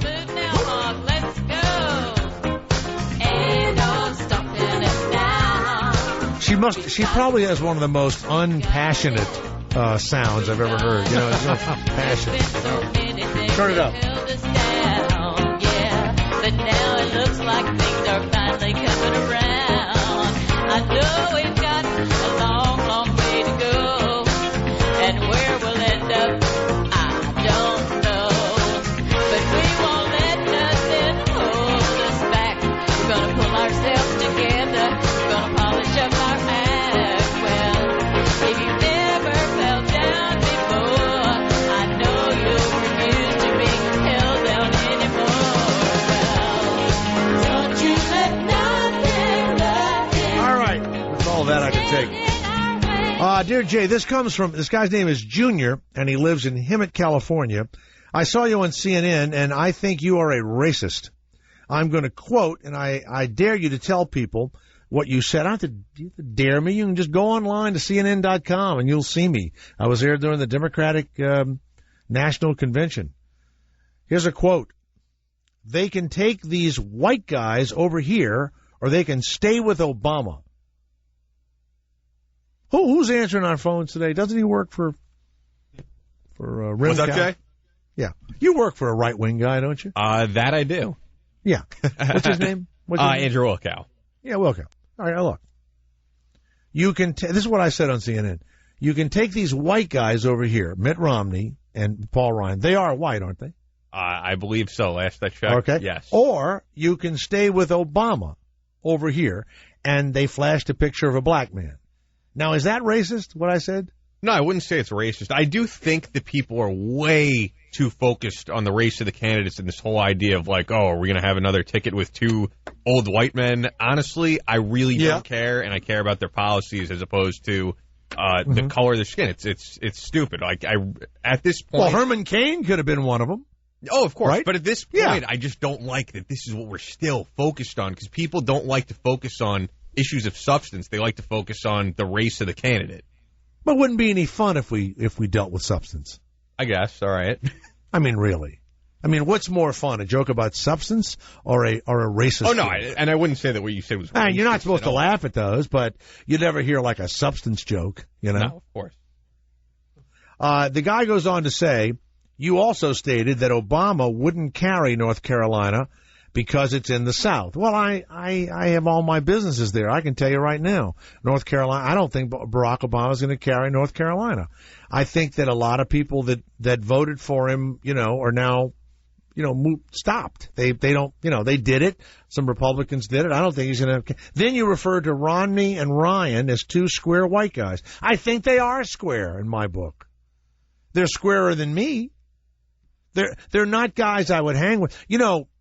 Rodney Lee Conover, Garrett, you know Rodney as a conservative guy, right? Yep. He said that Mitt Romney looked like every guy that ever fired him. That's what he said. And I said, what does that mean? He said, every time I worked for a guy that looked like him, I got fired. And unfortunately, they look like the man and the junior man. That's what they look like. I love the guy that was trying to come on there. They wouldn't let him on here. That said he did coke in the back of a limousine with Barack Obama. I remember that guy. I'd have voted for him twice. After that. Well, Didn't he also say that he did gay acts with Barack Obama? Oh, yes. Yeah. Oh, but you know what? I don't know about you, but sometimes you're doing blow, you're laying there, your penis flops out. If somebody sucks it, so what? I mean, come on. Garrett, you don't remember a lot of your nights, do you? You don't know what happens? No. No, of course not. Anyway, this guy, now, by the way, if your name is Junior, I immediately think you're, come on, Junior, stop it, Junior. You can't call yourself Junior. Anyway, he says, you don't have the balls to read this email on the air. Yes, I do, and I'm out of material, so I couldn't wait to read it. Why don't you and that Garrett partner of yours go eat a chicken sandwich and kiss each other? That's what he says. All right. So he dragged you in here, Garrett. When are we getting that sandwich? I don't know. By the way, someone saw Ira on YouTube. Do you have an Ira channel, or is he part of the Jay Thomas YouTube channel? How do we send people to it? I just put videos up of Ira from my Can you do it on... Can we make it all on the Jay Thomas channel? Can we do that with my web guy or whatever so that people can see it? Right? All right, but it has nothing to do with you. Yes, it does. It has to do with the show. I made the guy famous. But now we're going to make a video, and you're not going to like what's in it, and then I am going to like what's in it. In fact, I want you to... This guy's saying, I didn't believe that was really Ira, and now you can see him, and he wants to know why his teeth are so yellow. So the guy says to me. He's an old man who doesn't, I don't know, take care of his teeth. I don't know. He doesn't like to go to doesn't want to. Can you imagine Ira sitting with whitener on his teeth for like 30, 40 minutes? No. And this rubber thing in your mouth? I've tried it. It's a pain in the ass. So you know what I do now? After I brush, I gargle with hydrogen peroxide. Huh. Yeah. Not bad. So where do you see Ira on the internet? Do you have a special Ira now? No, just put everything Jay Thomas on whatever that YouTube channel is, Garrett. That's all. That'll help. What about Christina's Ira videos? Fine, put them on there. That's fine. Right. Look, it's in my realm, so why not put it on there? Unless you can't have him on there cursing and stuff, though. His brother will sue us. See? So I hope you don't have him curse. You can't have him doing that. I don't have him doing anything. Does she have him doing it? He just does what he does. No. See? This is the problem. No. It isn't a problem. His brother said, if you really love my brother, you won't let him say these horrible things. And I said, okay. All right. You know what? I'm going to get into this with her also. You're not authorized to take Ira, my creation, and do with him as you wish. Boy, it's another Opie and Anthony moment. You're like Opie and Anthony, trying to steal my guy. Oh, he's been on there a few times. Dear Jay, these goddamn voter ID laws are bullshit. I have an 87-year-old grandmother in Tennessee who doesn't drive and thinks that something bad will happen if she goes to DMV. She won't go to DMV. Do you have any idea how many old people, forget what their race or religion is, are frightened to go to any government office? No, I had no idea. That's true. I don't. The Voting Rights Act of 1965 says you can't require things like a literacy test in order to vote. And, of course, it was to stop uneducated people from voting in the South. This seems no different why there isn't a case before the blah, blah, blah, blah, blah, blah, blah, blah. I don't, look. So have a car go around called the Old People or People Frightened of Government Offices Photo ID Truck. Huh? Okay. Have it go around, take pictures. Take pictures, and you put a sign in your front yard. Stop and take an ID picture of me. That's how you do it. Yeah. What about all the old people in old folks' homes who are still, coherent and can vote? They can't all get... So that's fun, wouldn't it? Yeah. And you know how they could... I tell you what. You could vote online. Well, you'd have to have a Social Security number, right? And if you didn't have a Social Security number, someone would have to prove that you were who you were, and that's the way you would do it. That's it. I don't know what you have to have some sort of password. Dear Jay, the Emmys were last night. Have you forgotten the comedy legends that you beat for your 2 Emmys? I don't remember who I was. In 1990, I was against Jerry Orbach, Dick Van Dyke, and I won an Emmy. Then the next year, I was against Tom Poston, Danny Thomas, and Sheldon Leonard. Wow. In the third year, I was against Charles Durning, Jason Alexander. From Seinfeld? Yeah. Harvey Fierstein. But you know who won that year? Michael Jeter, who was on a show called Evening Shade. I remember that show. Then he died, like, a couple of years later. Did you curse him? No. Oh. No, he was a nice guy. I'd already won twice. Come on. By the way, you've been kissing everybody's ass over there in the White House. Why don't you talk about Joe Biden's wife talking about how big his dick is? Garrett? Wow. Can you please find Jill Biden cracking a joke? I know what he's talking about. The thing is, you have to see the actual video because she goes, I've seen Joe up close and personal, and she holds her hands out together, and the audience just starts laughing, and it was kind of unavoidable at that point. So this election is personal to me, and it's deeply personal to the man I'm about to introduce. I've seen Joe up close. I've seen how... Oh, she made her hands like a big penis. Exactly, and I don't think she meant to. It's in my remarks, really.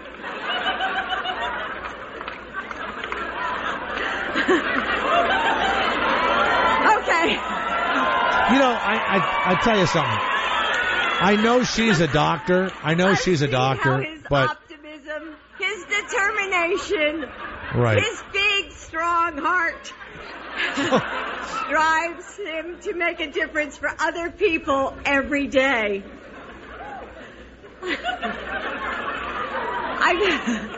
I've heard the urgency in his voice when he comes and talks about the... Oh, my God. Oh, man.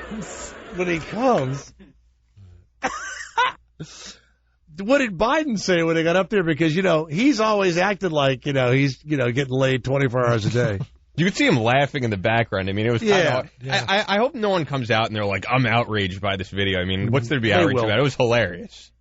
She's not bad looking either, so... No, she's good looking, but she's an MD and all. There's something just not, her voice grates on me. It's like, I think that Sarah Palin is good looking, but her voice grates on me. So when friends of mine say, oh, isn't she fine? I think, God, you'd want to put a fucking sock in her mouth, to stop the talking when, because I think Sarah Palin probably has a great body and everything. It's just, I can't stand that. Can't stand that thing. Anyway. And Joe Biden, he's creepy to me also, with the 24-hour tan. I don't know. Garrett, we have not done Cool Dad in a long time, have we? We've done a lot of things. Can we do it? It'll be you and me now, just you and I. All right, we only have a minute. All right, let's go. Cool Dad. Here we go. Cool Dad. Let's go to Seminole, Florida, where Robert Hageman called 911. Because his daughter wouldn't get him another beer, Garrett. Wow. He said, my daughter ain't listening to me again. And, of course, he and his daughter had recorded the argument that they had. He is now out on $150 bail for contributing to the delinquency of a minor. But you know what? Something they'll be talking about for the rest of their lives, okay? Stay where you are. There's a Bigfoot waiting for you in Wisconsin, all right? And it's the Jay Thomas Show, and we hit it. Let's hit the thing.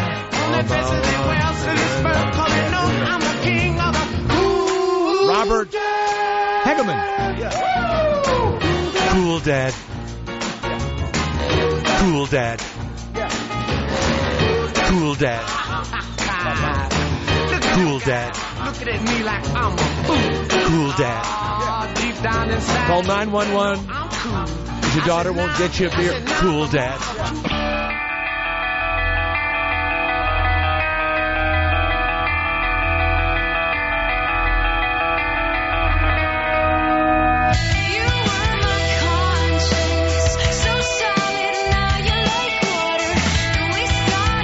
This? Evanescence. Very good. Very good. Very good. Or Paramore, I'm sorry. They're the same band. Paramore? Yeah. I love it. I love it. Kind of a non-suicidal Amy Winehouse. If there is such a thing. By the way, our voice box is available to you 24 hours a day. You go to 347-6-SIRIUS, and you can leave messages for us and talk about anything you want to if it's not convenient for you to call 888-410-212, or go to jthomas.com or jthomasshow@gmail, and Sirius XM On Demand, where you can hear shows you've missed, and you can, I guess, keep them somewhere in a file for yourself, Garrett, and maybe after I'm long gone, play them for your grandchildren. I believe they disappear after a certain amount of time, too, if you download them.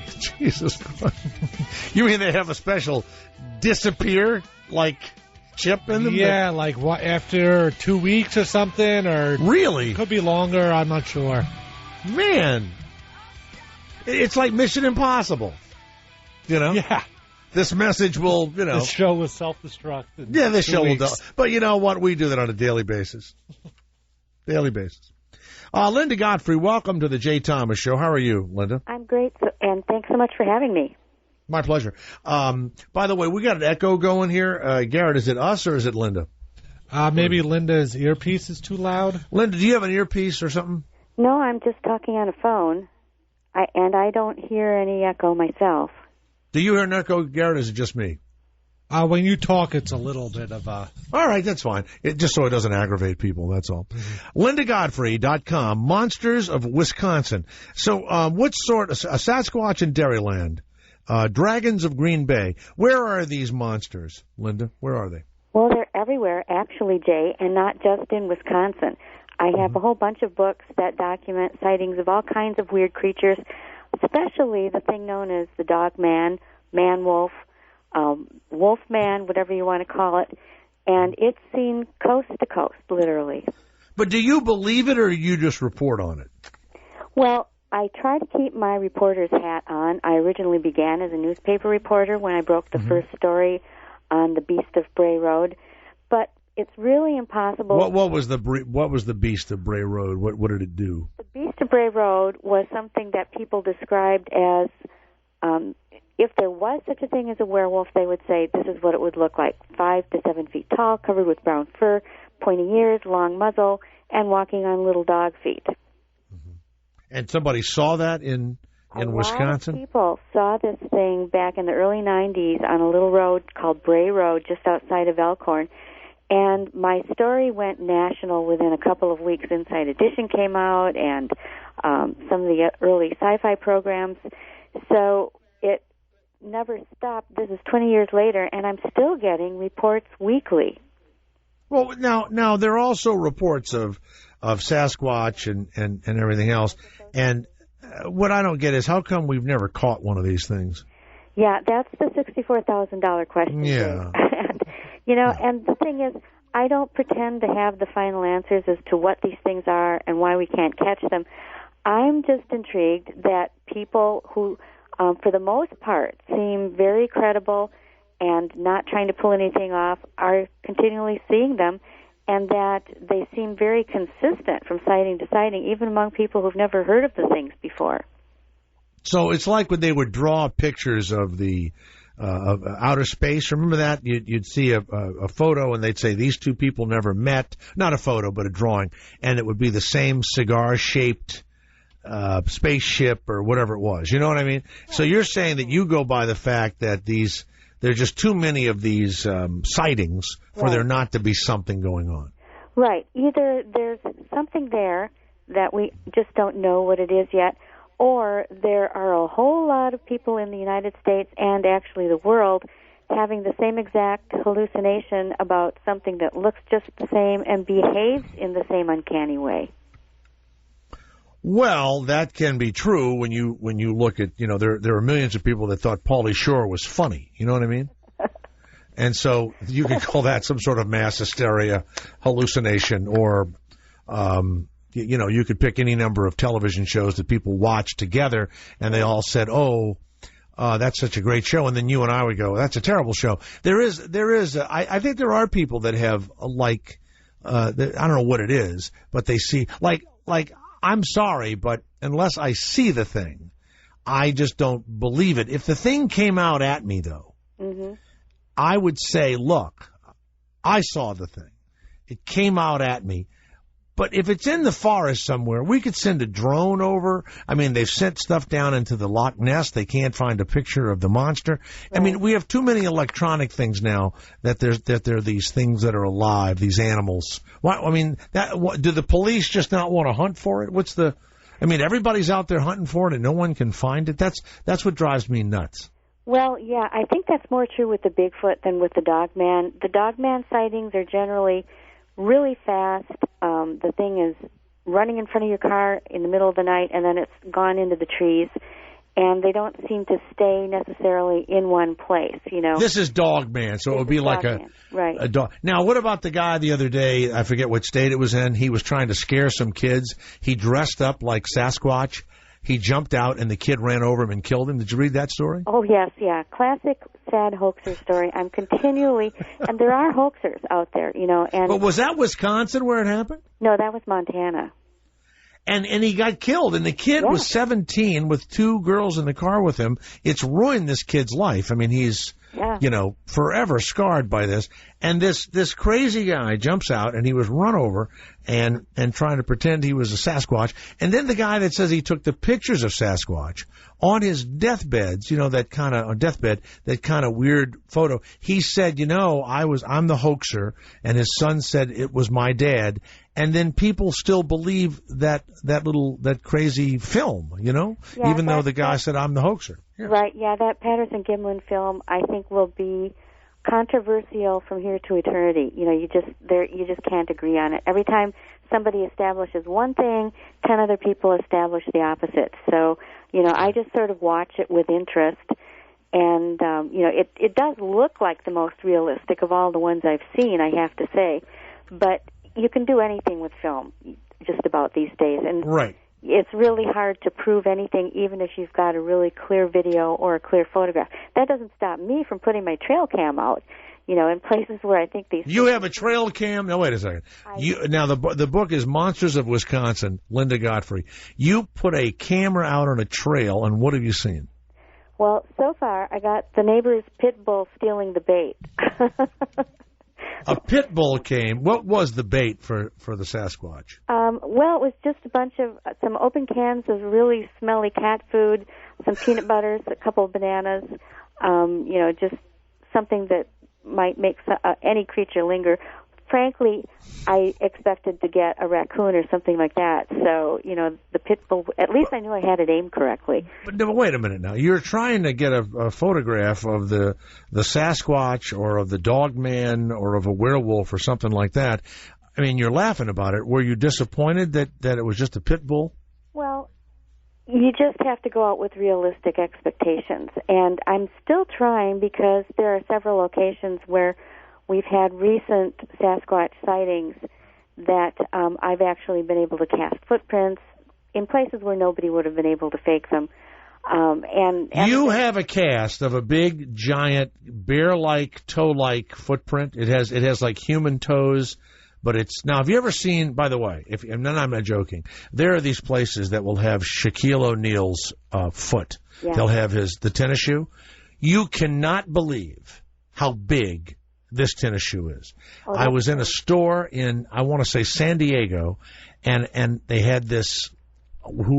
Garrett, who was it? Adidas or Nike or something? I don't know who makes his shoe.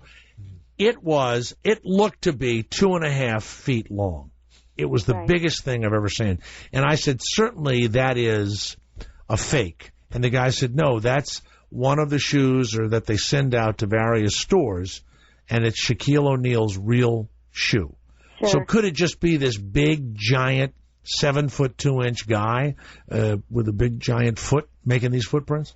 Well, probably not, because the footprints are shaped differently. They're wider proportionately than human footprints are, and these were. And also, it would have had to have been a guy who decided to walk a mile barefoot in January through several mile-long adjacent cornfields, because that's where we were able to track this one. In January in Wisconsin, where nobody goes normally. And the only So you believe, now we've changed things now. You do believe you've got the proof in your head that there is a big, giant-footed Sasquatch. Well, there's no way to say it proves it. I do believe I've got some evidence that's pretty interesting, you know, and I don't go too much farther than that because unless you can physically connect the two, you know, I'm a little hard-headed that way in saying I can't say I can prove it, but I cannot for the life of me think how these footprints ended up in this cornfield. You know, it's just kind of the only reason that we knew they were there, my two investigator friends and I, was that we saw a farm dog sniffing around in an odd place and went and looked and saw a track and then another track. Mm-hmm. Now, what is man-bat? Man-bat is kind of perhaps a variation of Mothman. These flying humanoids are seen all over the country, really reported by a lot of other people other than me, but this was one that occurred. But wait a minute, in La Crosse, Wisconsin, right? You say that man-bat was seen about 6 years ago. It's a winged thing that soars. I mean, are we talking about like a 6 foot tall? Or I mean, I'm only like 5'7.5". Would it be a guy my size who looks like a bat and he soars around the wingspan was estimated to be at about 10 feet, and then there was this furry humanoid in the center, which was at sort of an angle, so I think they had a hard time. They said roughly man-sized. There were two men, a 50-year-old man and his 25-year-old son, and they both became physically ill as soon as this thing emitted kind of a piercing shriek. I don't know if that means that it was... So the man-bat jumped in front of them, or it was flying around them? They thought it was going to hit their windshield, and then it went straight up and disappeared into some trees later on. And I traveled there and, you know, interviewed the man at pretty great length, and, you know, could not find any reason to think that he was hoaxing or making it up for any possible reason that he had. And your books have covered now. Are these the titles of your books? Sasquatch in Dairyland, is that one of them? No. These are just the headlines? That would be a headline from yeah, because the new book is Monsters of Wisconsin, which covers all these things, and the Beast of Bray Road, Hunting the American Werewolf, and the Michigan Dogman. Now, the Michigan Dogman, that's just a guy that looks like a dog or howls like a dog, or well, it's or pretty much the same exact creature that is as the Beast of Bray Road. And what I found out is that almost every part of the country has its own nickname for this creature. For instance, down in Louisiana, they call it the Lougarou. There's a variation called the Rougarou. Now, I'm from Louisiana, and I've never heard of the Lougarou. Lougarou, which is, you know, the French for werewolf, or the Cajun version is Rougarou.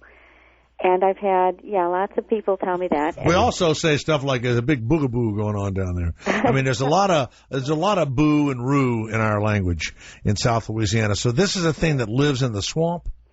And on some occasions, I've had it reported in swamps. But it seems to be the same creature everywhere, except people just have their own nicknames for it.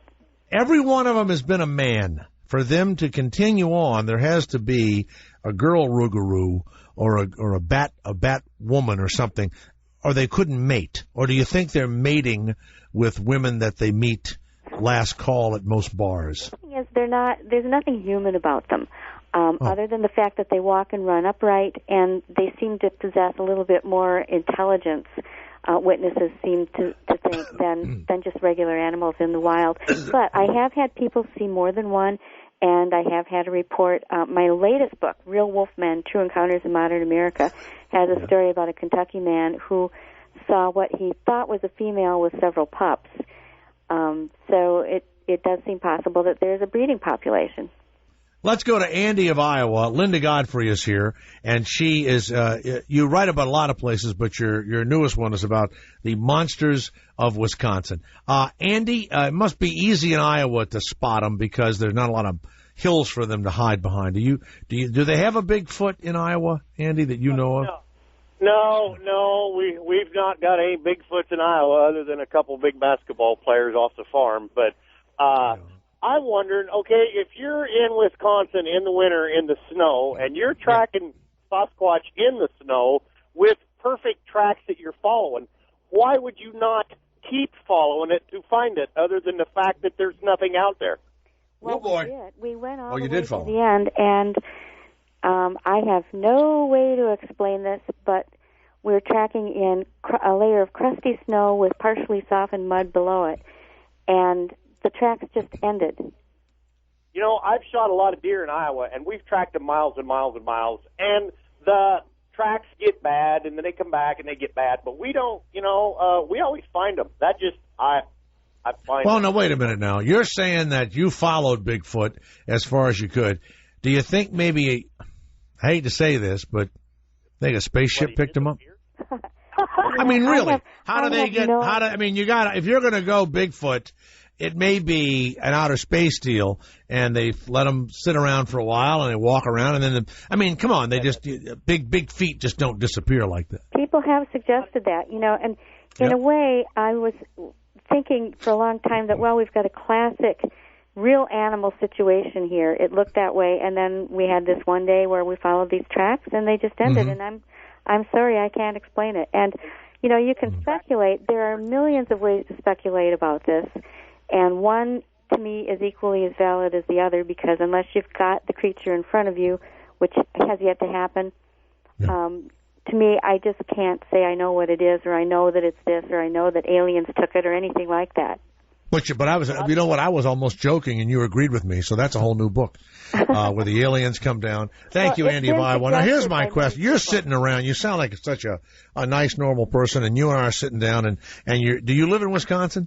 I do, southeast Wisconsin. And I know it means you drink beer. So you're drinking beer. We're sitting there drinking and having a nice time. And all of a sudden, so I say, "So Linda, what do you do?" And you go, "Well, I'm an author." And I go, "I'm so interested." And you tell me that you've written Monsters of Wisconsin and that you follow the Bigfoot and everything else. There've got to be some people that just start looking at you like the RCA dog, with their head cocked.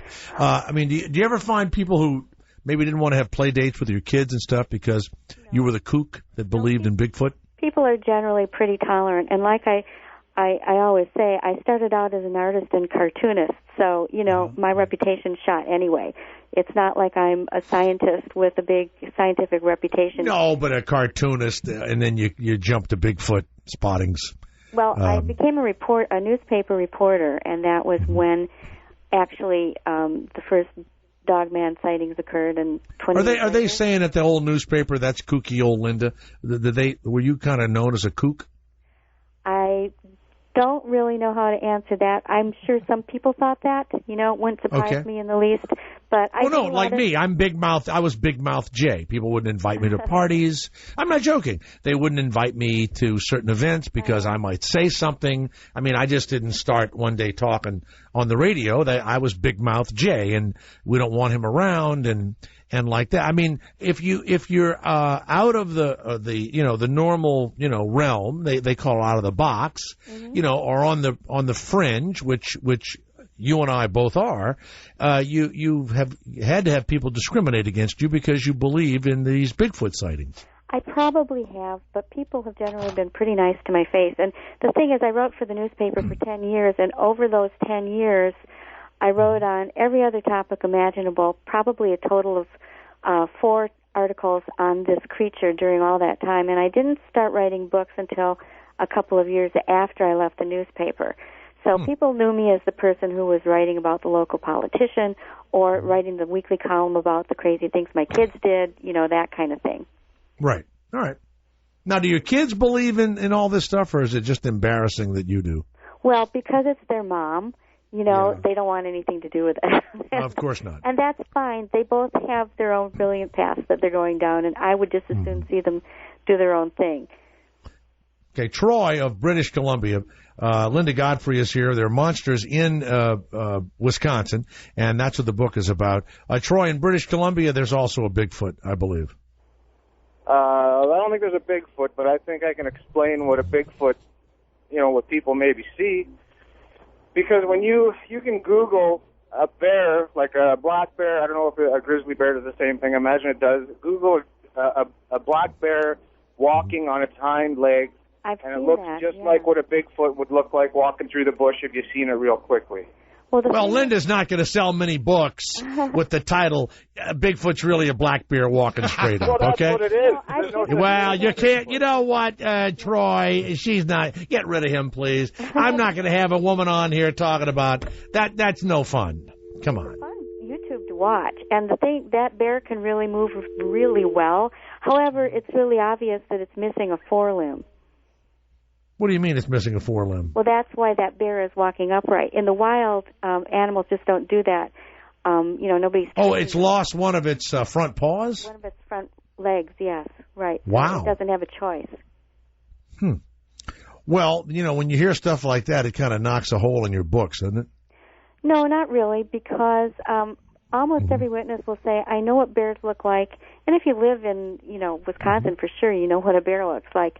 I know what bears look like, and this was no bear. They don't, especially if it's the Sasquatch, the Sasquatch has no snout or ears visible. And the dog Could they be wearing those new tennis shoes that are shaped like toes? You ever see those things? Yeah. And that, I've been kind of reading, I follow... Those are creepy, but my son wears finger those. shoes? Oh, those are creepy. I wear them. Real, those are creepy. Yeah, I think those could be confusing. I think you have to really distinguish if you're... anytime Shaquille O'Neal jogging in finger shoes, and you'd have a whole nother book. Huh? Now, Linda, you know what I'm thinking? You've had a lot of books. I think the next one ought to be, and you just ought to go out there, I married a Sasquatch or something like that. Something wild and crazy for the next one. Well, that's a very interesting thought. There are a lot of people who tell me that their exes are certainly the animals that I'm looking for. So that's exactly right. Especially in Wisconsin. Linda Godfrey, go to lindagodfrey.com. The book is Monsters of Wisconsin. And what monsters do you talk about? Give me a list of them. Well, in that book, you mentioned the Sasquatch. That one runs the gamut from dogmen to the bat squatch to... the what? The bat squatch? That's another word for the man bat. These things are seen by, and reported by lots of other people. What about goat people? Do you have any goat people? Yeah, there are sightings of goat man, pig man. People see wild and crazy things, Hold on. Is there flying lizard man? Actually, yes. There was a whole truckload of construction workers and 2 state troopers who saw separately a lizard man standing in Highway 13 up near Medford some years ago. You mean a man with skin like a lizard? Right. And when they went to go toward him, he flew away? Snapped wings out and flew away, according to the state troopers and this truck full of construction workers. Really? Yeah. That's actually in my book, Weird Wisconsin. I also wrote Weird Wisconsin and Weird Michigan, which, Now, you have a documentation of names and ranks and people's, and you will say Bill Jones saw the flying lizard man, and maybe we could call him or read an account where his name was used? Well, the witnesses, I always give my witnesses the chance to remain anonymous to the public if they want, as long as I have their names and my editors can make sure then that I'm not making them up or that I can contact people if I need to. Saw lizard man. But you don't always get the names of people. Right. In public. Not everybody wants their name printed.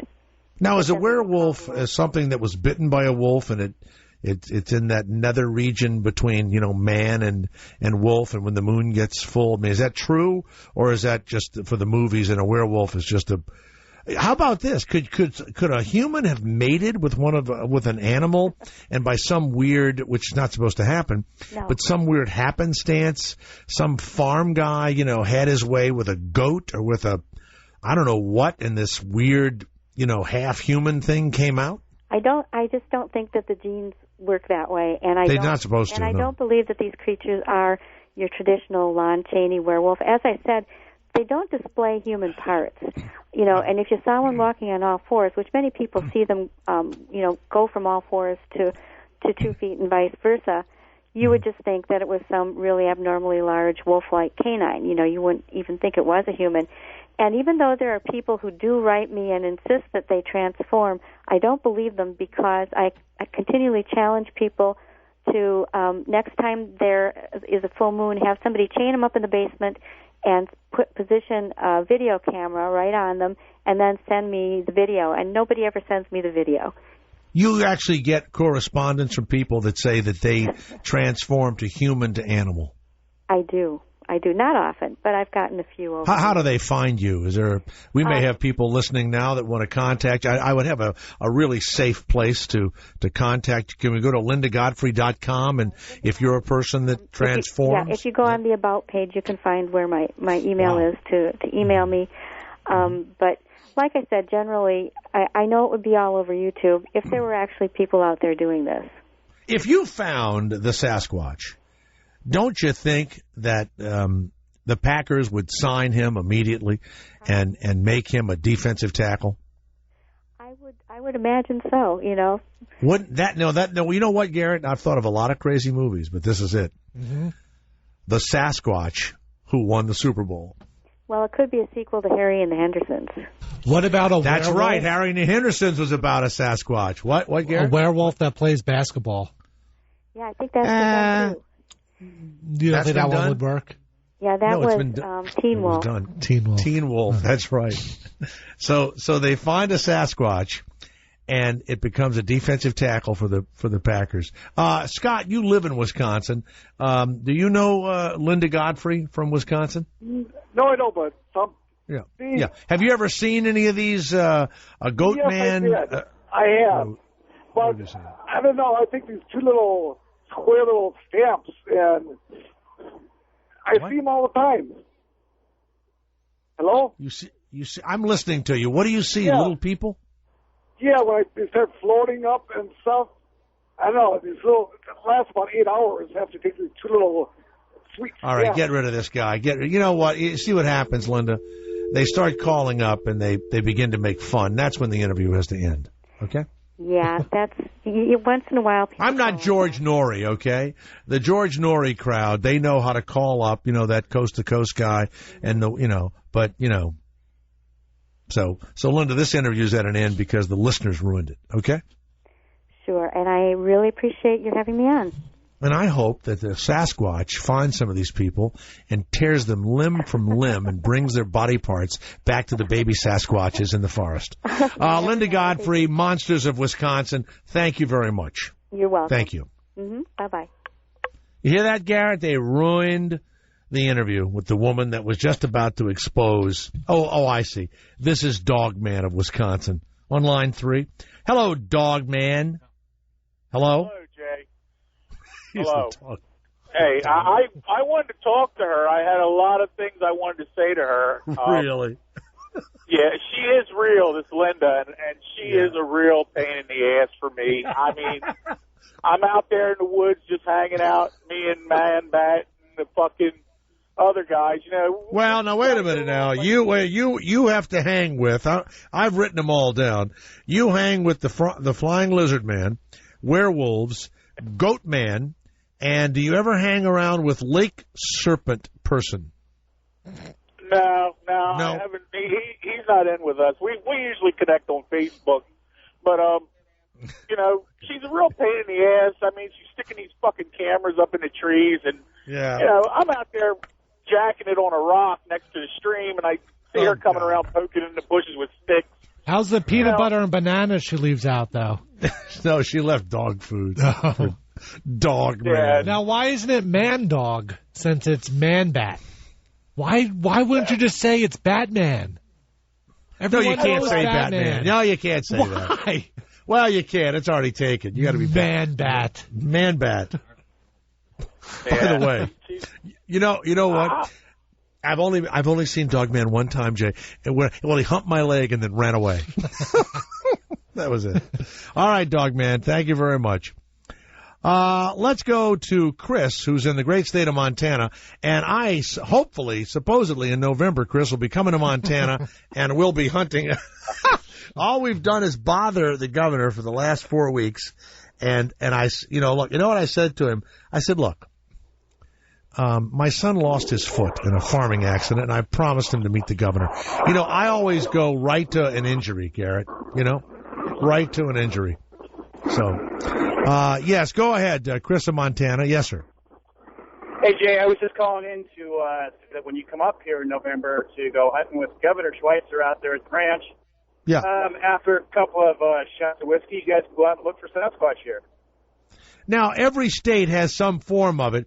The weird thing is that some electronics would have been able to catch the Sasquatch. So I don't even know. What do you think people's need is to see this fucking thing? That's the other weird thing.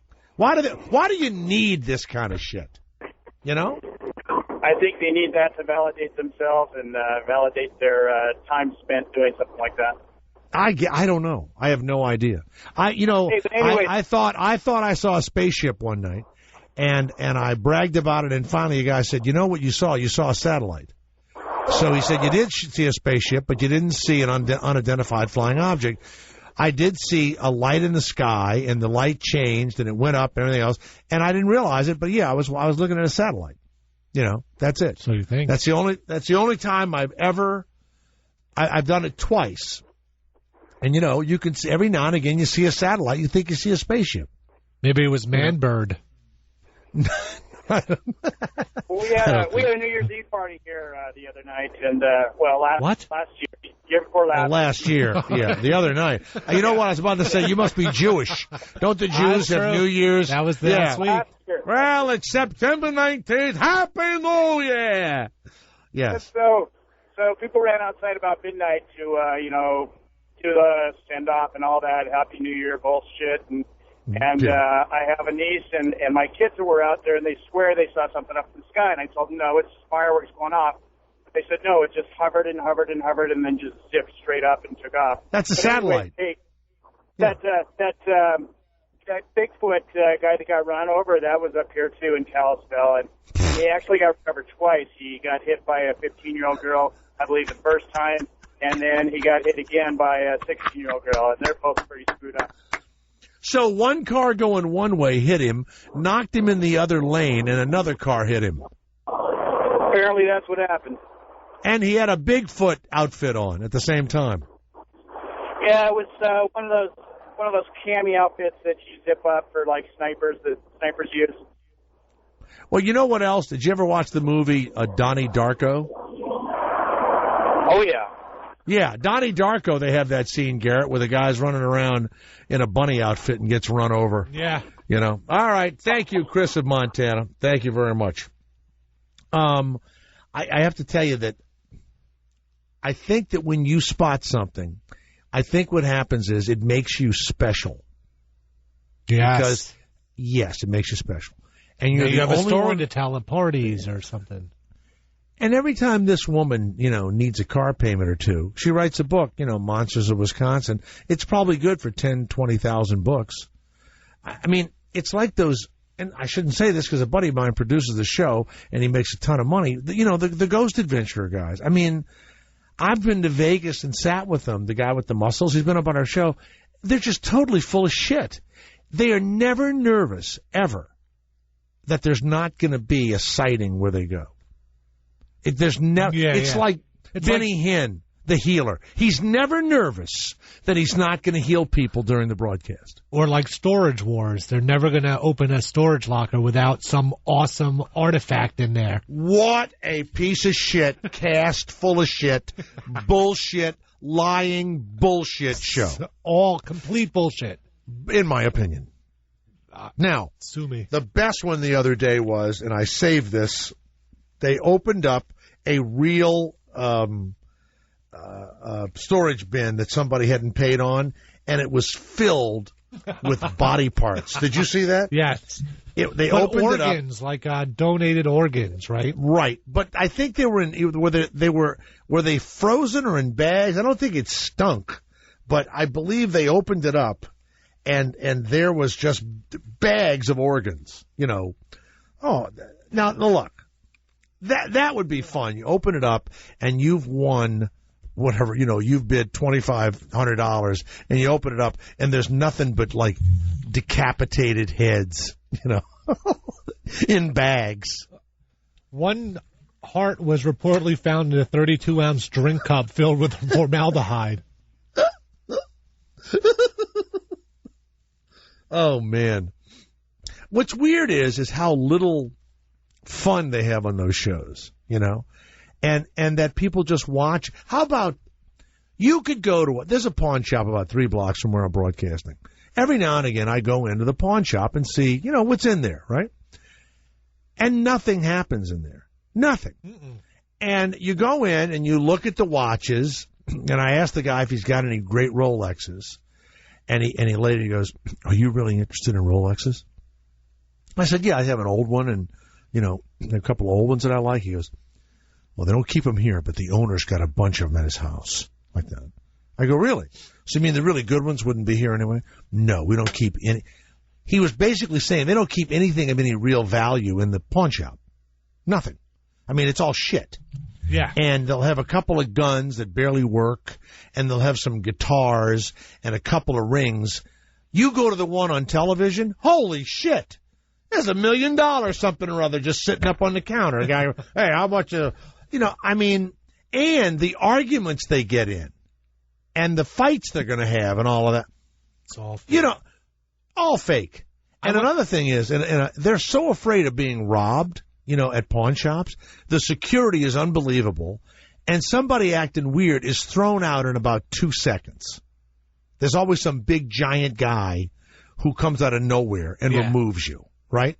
Not on Pawn Stars. They'll let a really dangerous guy hit the owner with something, Well, they have, there's also hardcore pawn, which is in Detroit. Hold on one second. Hardcore. You really are. That's a hard one to say. Hardcore pawn. You have a deformity of some sort. I don't disagree with you. I have trouble with the same words you do, I swear to God, except I was cured. And you are just stuck in this hardcore. I told you. All right, you know what? RW flip. You know what? Fuck yourself. We'll be right back.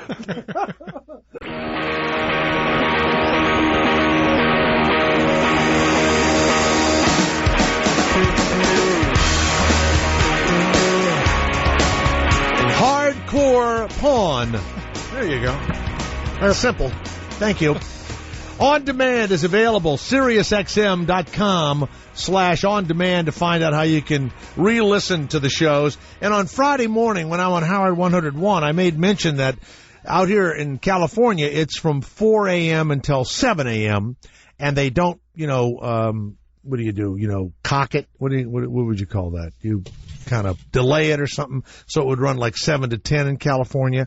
And I made a comment about that, but I received a note that it is rerun on Friday mornings at 11 a.m. on Howard 101 after Geek Time, Garrett. Oh, nice. I don't even know what that is, Geek Time. But so they rerun it. I spoke of Marilyn Chambers the other day, the porno star who was really gorgeous. And as she got older, though, when you'd see her in porn, it was like she wanted to be hurt and shit like that and stuff. And someone said she passed away, or they say it wasn't drugs, but there was drugs in her system. He sent me a picture of what Marilyn Chambers looked like about a year before she died. And she kind of looked like someone's mom that used to be attractive, Yeah. Did you see it? Yep. She looked like she was on her way to becoming a woman that looked like, Dog the Bounty Hunter's wife. Right? She was my first porn star ever. Who? Marilyn Chambers. My dad had Insatiable, and that was the first porn I ever saw. Yeah, I mean, and there's nothing. In fact, we're about to book a woman that used to be a porn star. Did you see that? No. Her name was Houston at one time, and her new book is called Gangbanged or something like that, and now she's a realtor. Look, before you have sex on camera for money, you should know that as soon as you do that, you are done for. You'll never be considered okay by even the people that are enjoying your work.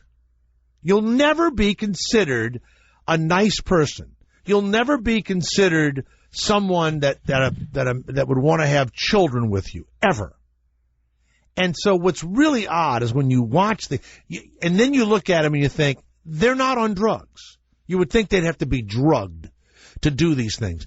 and they're giggling and laughing and looking in the camera and everything else, you are condemned to hell on earth. It's just the weirdest thing. The title of her book is Houston, Pretty Enough, the story of the gangbang queen. There you go. Well, she's the one who, I do know that she's the one who did 620 guys and was on Howard a bunch of times. Yeah. She's right, but she's sending a book out now that she's a realtor. It makes me want to turn my real estate license in. I don't want that kind of trash. Banging? Can you imagine going to the morning meeting at Coldwell Banker? Can you imagine that? Oh, good morning, realtors. She has like a flame tattoo coming up from her vagina that goes up to her navel. These huge fake, they're giant. Yeah. But wait a minute. Can you imagine? Who's your realtor? Hey, you know Houston, the gangbang queen? Yeah. I bought my condo from her. No shit. Wow. By the way, she's showing you a condo. What keeps you from saying, hey, I mean, you're my realtor. I'll give you 7% if you go down on me. She must. It makes me think, not that she'll do it, but I'm going to ask her this question. Why wouldn't she screw a guy and get more percentage for the sale of the condo or something? Right? Wouldn't that 1% be a lot of money? Well, if you sell a condo for $100,000, you can negotiate. It's usually 6%. You can negotiate it down, but that'd be $6,000, right? $6,000. Well, that's not all right. And you can negotiate. And by the way, that's not set by any law. If you want to pay 5%, and the person says, I'm only going to take 6%, you can go to another realtor if you want. Now, on $1 million house, that's $60,000. It's a lot of money. But what does the realtor do? Advertises, shows the house, tries to get the price right, and all that other crap, right? Mm-hmm. So that's what they're paid for. So a $100,000 house, you'd get. So for an extra 1%, when you're going over there and working with her, you get to have sex with her. But that's not what you say. You give her 7%, and then you ask her for sex. That way, neither one of you can go to jail. How about that? What are you doing today? Well, I got to meet my realtor over at the condo. Well, that doesn't sound bad at all. See, like Garrett, tell me right now, late after the show, you can't meet me after the show because you're meeting your realtor at your apartment. Go ahead. Why can't you talk to me after the show? Yeah, I meet my realtor after, the show. After the show, so my apartment. Ian, does that sound? No, that doesn't sound dirty at all. At all. No. At all. Now, that sounds we like don't annoying. Know. Like, all right. Yeah, like, oh my God, I'm sorry. I wish got I jury duty. Oh, yes. God, sorry. Now, maybe this is just a way more lucrative way of having sex for money, and it's just all a front. That she sells houses and blows guys. Yeah. So here's the deal. We're going to talk to her about that, and she, of course, is going to say no, she doesn't do it. But who else would use her as an agent? I mean, if she's in Vegas, let's say, it would be all strippers, I guess. I don't know. But the real estate market is pretty cutthroat, and you better have a gimmick. And maybe she does. When she was on the Stern Show in 99, a senior in high school called her up and asked her to go to the prom with her, and she agreed, and then they ended up being in a relationship. Like they fell in love and then stayed together, and he moved out to California with her, and they finally broke up. But you're calling her the wrong thing. She wants to be called Kim Halsey. Oh. That's her new name, and I don't know what name. You see, I rather get them. I know that it's a big deal. Like Howard has them screw 600 guys. That never interested me. What's more interesting to me is this, and I say this, by the way, as if it were a real career. This incredible whore has now become a realtor. That is more interesting to me than fucking 620 guys. That's just greasing up your hole and some slime balls put their penis in you. But becoming a realtor, she had to take a test. You think I'm kidding you?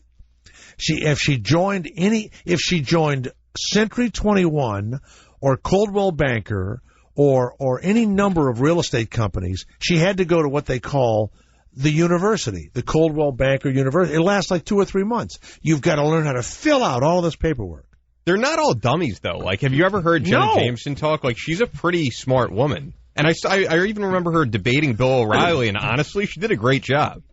Really? Yeah, she was on O'Reilly just debating, like, the morality of porn, and I thought she was great. She's definitely a really But am I smart wrong about that? No matter what, even if you met her later and she said to you, look, I fucked all these guys and everything else. I don't do that anymore, but I love you. It's weird, man. Yeah, you couldn't do it. You couldn't do it. It just, you wouldn't, you know. And who married Marilyn Chambers? Chuck Traynor, who was Linda Lovelace's first husband and manager. Wow, he just went to an... Yeah, he went to cuckold. I don't know what that is. He's a guy that likes to see his wife or girlfriend banged by other guys and put down about it. I thought when you were cuckold, it was being done with your knowledge, but you didn't like it. Oh, because you're not going to believe who was cuckold. No, I think the people. Peter Jennings. The guys don't. Well, there's 2 forms. There's guys that don't want it and don't like it, and there's guys that want it but don't like it. You know, they get off on feeling jealous or rage or whatever it is. Look up Peter Jennings, the announcer. I'm pretty sure it's him. He was married to a woman who might have been a writer. She was fucking around with another guy, and everybody knew it in Washington. And then I think she left him for another famous writer guy. And she fucked around on him. And would flaunt it. Would she have sex with a man in front of him? No. Oh, his cock is so much bigger than yours. No, or he fucks me better. I think when you're cuckold I think you're aware of the fact that your wife is with someone else. That's all. It's not about seeing them. No, not at all. I doubt if Peter Jennings watched his wife bang another guy. But I know that when she was having an affair with another guy, they would go to parties in Washington. The guy would be there with his wife, and Peter Jennings would be there with his wife, and everyone knew that she was fucking that guy. That's awesome. Crazy. No, they'd have sex at the party, like... No! Wow. You're acting like it's a fucking snuff film. No! That's what I would do if I was having sex with someone behind my girlfriend's back. And you know what? You make shit up to try and act like you're some, cutting edge fucking announcer guy. Garrett, you're a maker-upper. You're a maker-upper is what you are. You've done nothing. You do nothing. You wouldn't do anything to another woman at a party for 1 second. If I was already involved with them, yes, I would.